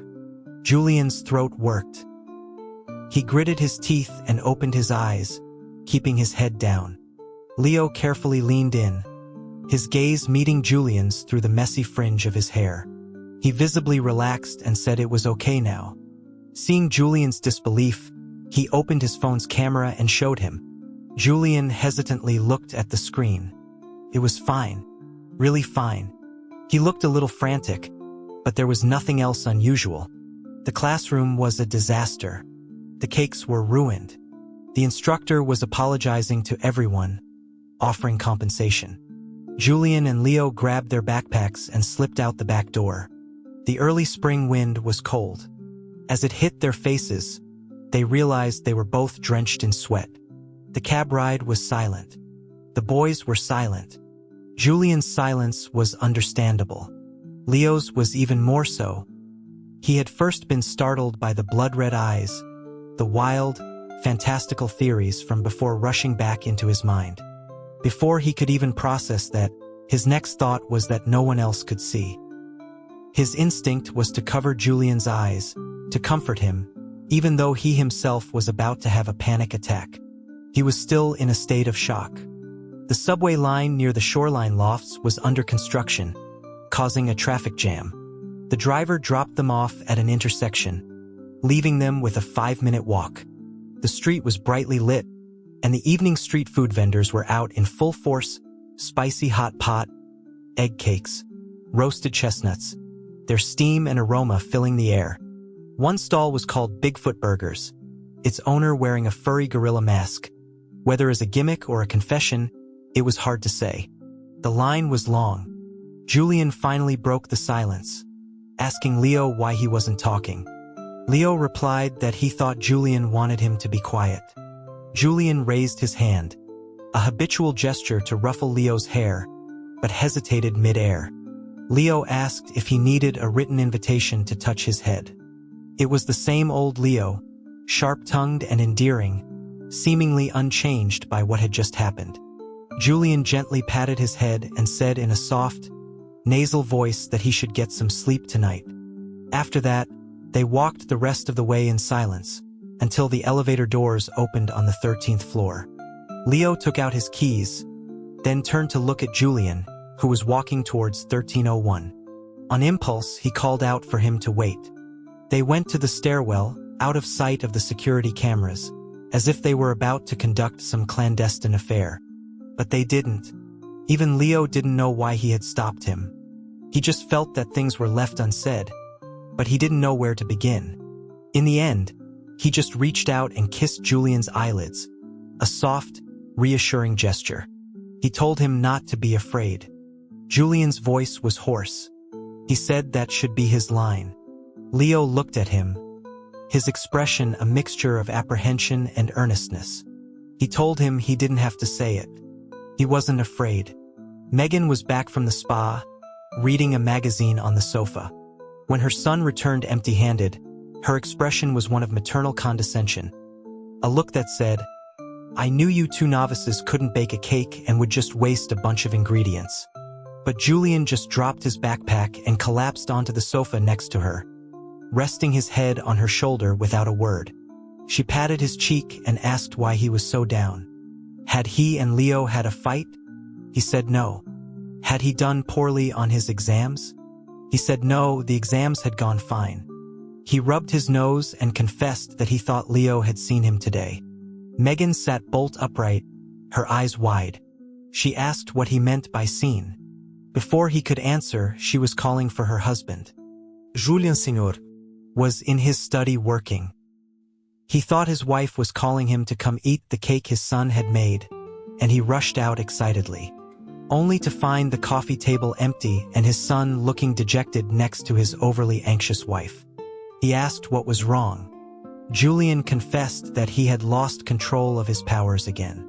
In apartment 1302, Leo greeted Mrs. Gable and then shut himself in his room.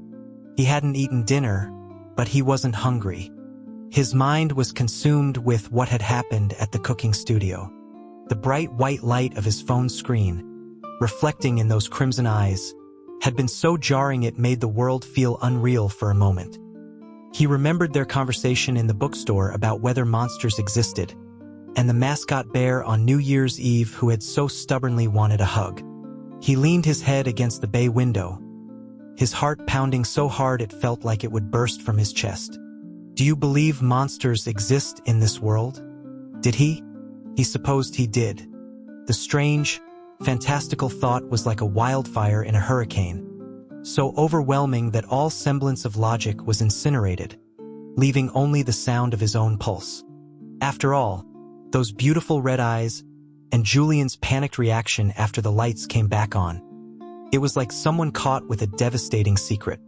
He buried his head in his knees, his fingernails digging crescent shapes into his palms. He wasn't scared, truly just overwhelmed. His composure in the cooking studio had been purely instinctual, driven by a desire to protect. Now that he was alone and the adrenaline had faded, a thin layer of sweat broke out on his forehead. The reality of it was so far beyond his comprehension. It was different from his parents' stories, different from his own vague suspicions. This was a clear, undeniable fact. In this world, there were probably monsters. And one of them was not very good at school. He picked up his phone, opened and closed his messaging app several times, his gaze fixed on the familiar profile picture at the top of his chat list. He didn't know if he should message first or wait. The minute hand on his clock ticked on. The underfloor heating made the room very warm. He was still wearing his thick winter clothes, having even forgotten to take off his jacket. It wasn't until he was drenched in sweat that he finally put his phone down and went to take a shower, his mind still in turmoil.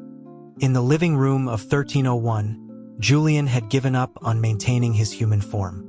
A young thunderbird was curled up on his father's lap, his eyes and wings drooping, looking for all the world like the lazy orange cat the building's doorman owned.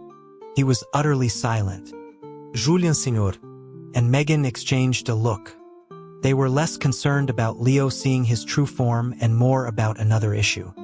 While it was common for young supernaturals to have unstable powers, it shouldn't be happening this frequently, especially not when his diet was so strictly controlled.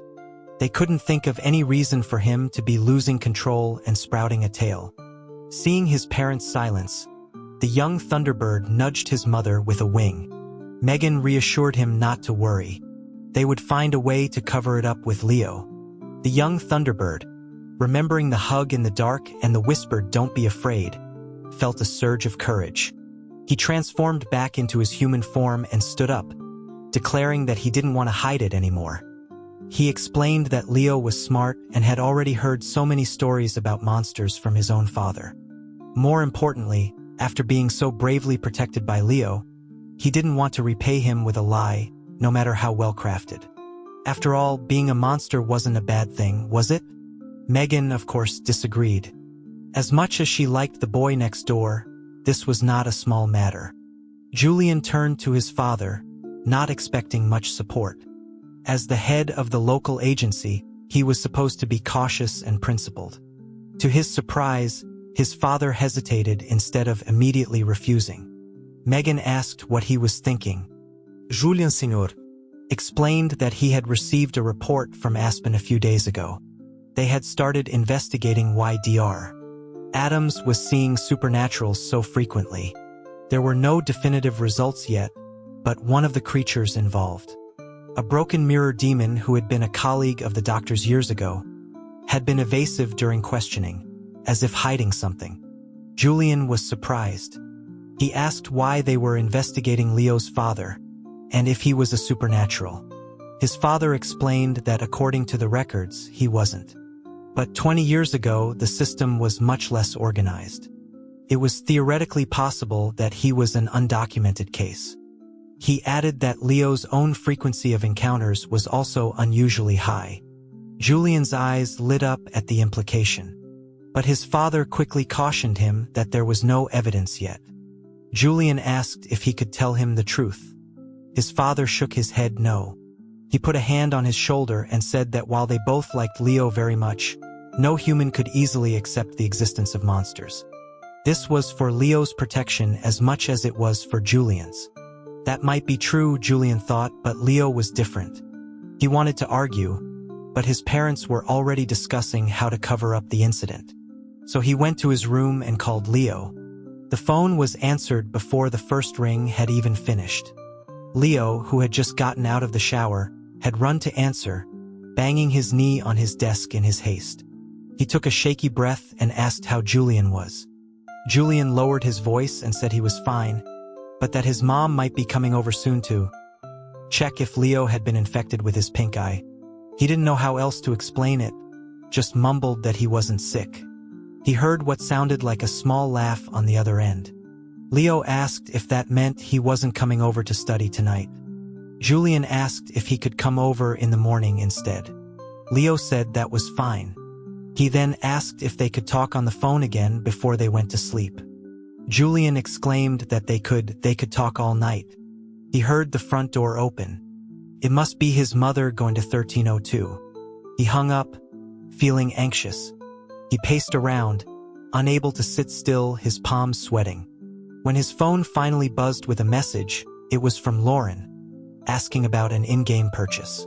This was just not his night. He sent her a few screenshots to explain, but based on her replies, she seemed to have never played a video game in her life. They ended up on the phone for half an hour before she finally understood. He was about to lose his mind from her questions. The half hour of distraction at least passed the time. Just as he heard his front door open again, his phone rang. It was Leo. He said that Megan had told him Julian had a contagious case of pink eye and that she was going to get him excused from school for a month. A month? He didn't want to miss a month of school. He wanted to study with Leo. Leo told him to just listen to his mother.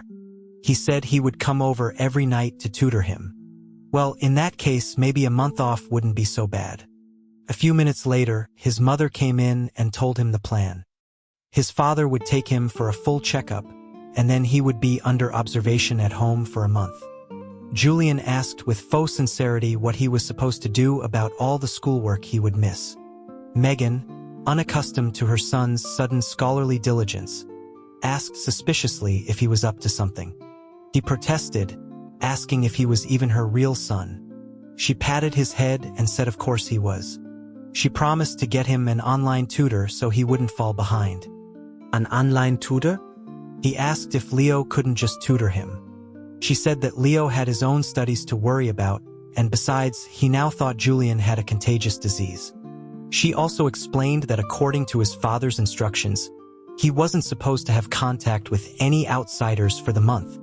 Doctors from Nightingale Hospital would be coming regularly to monitor his power fluctuations. Julian said nothing. He was already calculating the feasibility of climbing out his window to see Leo. But his father, being his father, had anticipated this. He had erected a shimmering, invisible barrier outside his window. It was meant to keep other supernaturals out, but for Julian, it had the same effect. He was trapped in 1301. After his mother left, Julian called Leo and told him the situation, omitting the part about power monitoring. He just said he couldn't go anywhere or see anyone for a month. Leo asked if he was really okay. Julian, staring at the ceiling, said he was. He admitted he had thought Leo would be angry. Leo paused, then said he wasn't angry. He was worried sick about him. It had nothing to do with what he was. Whether it was a supernatural accidentally revealing himself or the infinitesimally small chance of it being a human with pink eye, he was just worried. His shock and existential crisis would probably last a long time, but that was fine. He could slowly process it all. The worry, however, would only grow with each day he couldn't see Julian. He told him to rest well at home for the month. Julian asked tentatively if he was crying. Leo denied it. Julian knew he was lying. He was worried sick too. He stood up from the sofa and insisted that he was fine, truly fine, and that Leo shouldn't be scared or worried. Hearing the anxiety in his voice, Leo, afraid Julian might do something reckless, quickly reassured him that he wasn't worried, and he really wasn't crying. Julian went out to the balcony. From there, he could see a small sliver of the side window of 1302. If Leo were at his bay window, he might be able to see him. But the thought of them communicating like that was just too pathetic. His head spun as he stared at the blue curtains. Then the curtains were pulled aside. Leo was there, craning his neck to see him. They made eye contact, a moment that was both awkwardly comical and deeply moving. They were both overwhelmed. After a moment of silence, Julian asked why they weren't video calling. Leo said no, that Julian had to let him compose himself first. Julian asked what he needed to compose himself from, if he was crying. Leo told him to shut up. He pulled a cushion over and sat cross-legged on the window seat, looking at Julian on the balcony next door. He asked if it was cold out there. Julian, leaning against the railing, said it wasn't. The wind seemed to blow away some of the anxiety that had been building up inside him, and his mind cleared. He looked at Leo and decided not to tell him the truth about being a supernatural just yet. And Leo didn't ask. Just as they had once silently acknowledged their mutual affection, they now silently agreed to protect this monumental secret, giving each other and themselves a little more time. The city lights were too bright to see the stars, but the boys' eyes shone. After a long phone call, one was left with freezing hands from the wind, the other with numb legs from sitting on the window seat for too long. Contrary to what they might have expected, neither of them had trouble sleeping that night. It was Julian Sr. and Megan who were up all night worrying. The next morning, they tiptoed into their son's room, prepared to comfort their emotionally and magically unstable child, only to find him fast asleep, looking utterly peaceful. On Monday morning, Leo was back on the school bus alone. A group of girls whispered amongst themselves for a while before sending a representative over. She asked why he and Julian weren't coming to school together anymore. It was a question he had no idea how to answer. The girl giggled and explained they just liked seeing two handsome guys at once. Leo smiled and said that Julian had something to take care of and might be out for a few days. Once she was gone, he resumed texting Julian, telling him to get up and study. Julian, a piece of toast in his mouth, lazily typed back that he was already up and had finished his vocabulary for the day. Leo replied that he would check his test scores for him at school. Given that Julian had claimed to do well on every exam, Leo thought his scores might actually be pretty good. For 50 seemed achievable. But when he got to the classroom, Mike was handing out the tests. He gave him 2 sheets, one for him and one for Julian. Leo's perfect score in math was expected. But the other test, with a score of 102, was not. Julian had not only passed, he had broken into the triple digits. Even Ethan was perplexed. He had thought they were all in the failing together club. He couldn't believe that dating a genius could cause such a dramatic improvement. He cheekily asked if the teacher had made a mistake in grading. Leo checked the paper and said that Ethan was right, there was a mistake. Ethan looked pleased. He asked which question. Leo marched straight to the math teacher's office with the test paper and demanded the 5 points his soon-to-be boyfriend had been wrongly denied. His official reasoning was that although this wasn't a major exam, and 5 points wasn't much, Julian was on an upward trajectory, and every single point was a huge encouragement. The teacher, Mr. Jensen, nodded in agreement. He not only changed the score from 102 to 107, but also went to the administration office to personally update the system with those small but hugely significant 5 points. Ethan was dumbfounded. This was not the outcome he had envisioned. A little while later, Mr. Wallace had another student bring the official grade reports back to the classroom. Now all the scores were out. The entire class swarmed the list. Leo's name was at the top.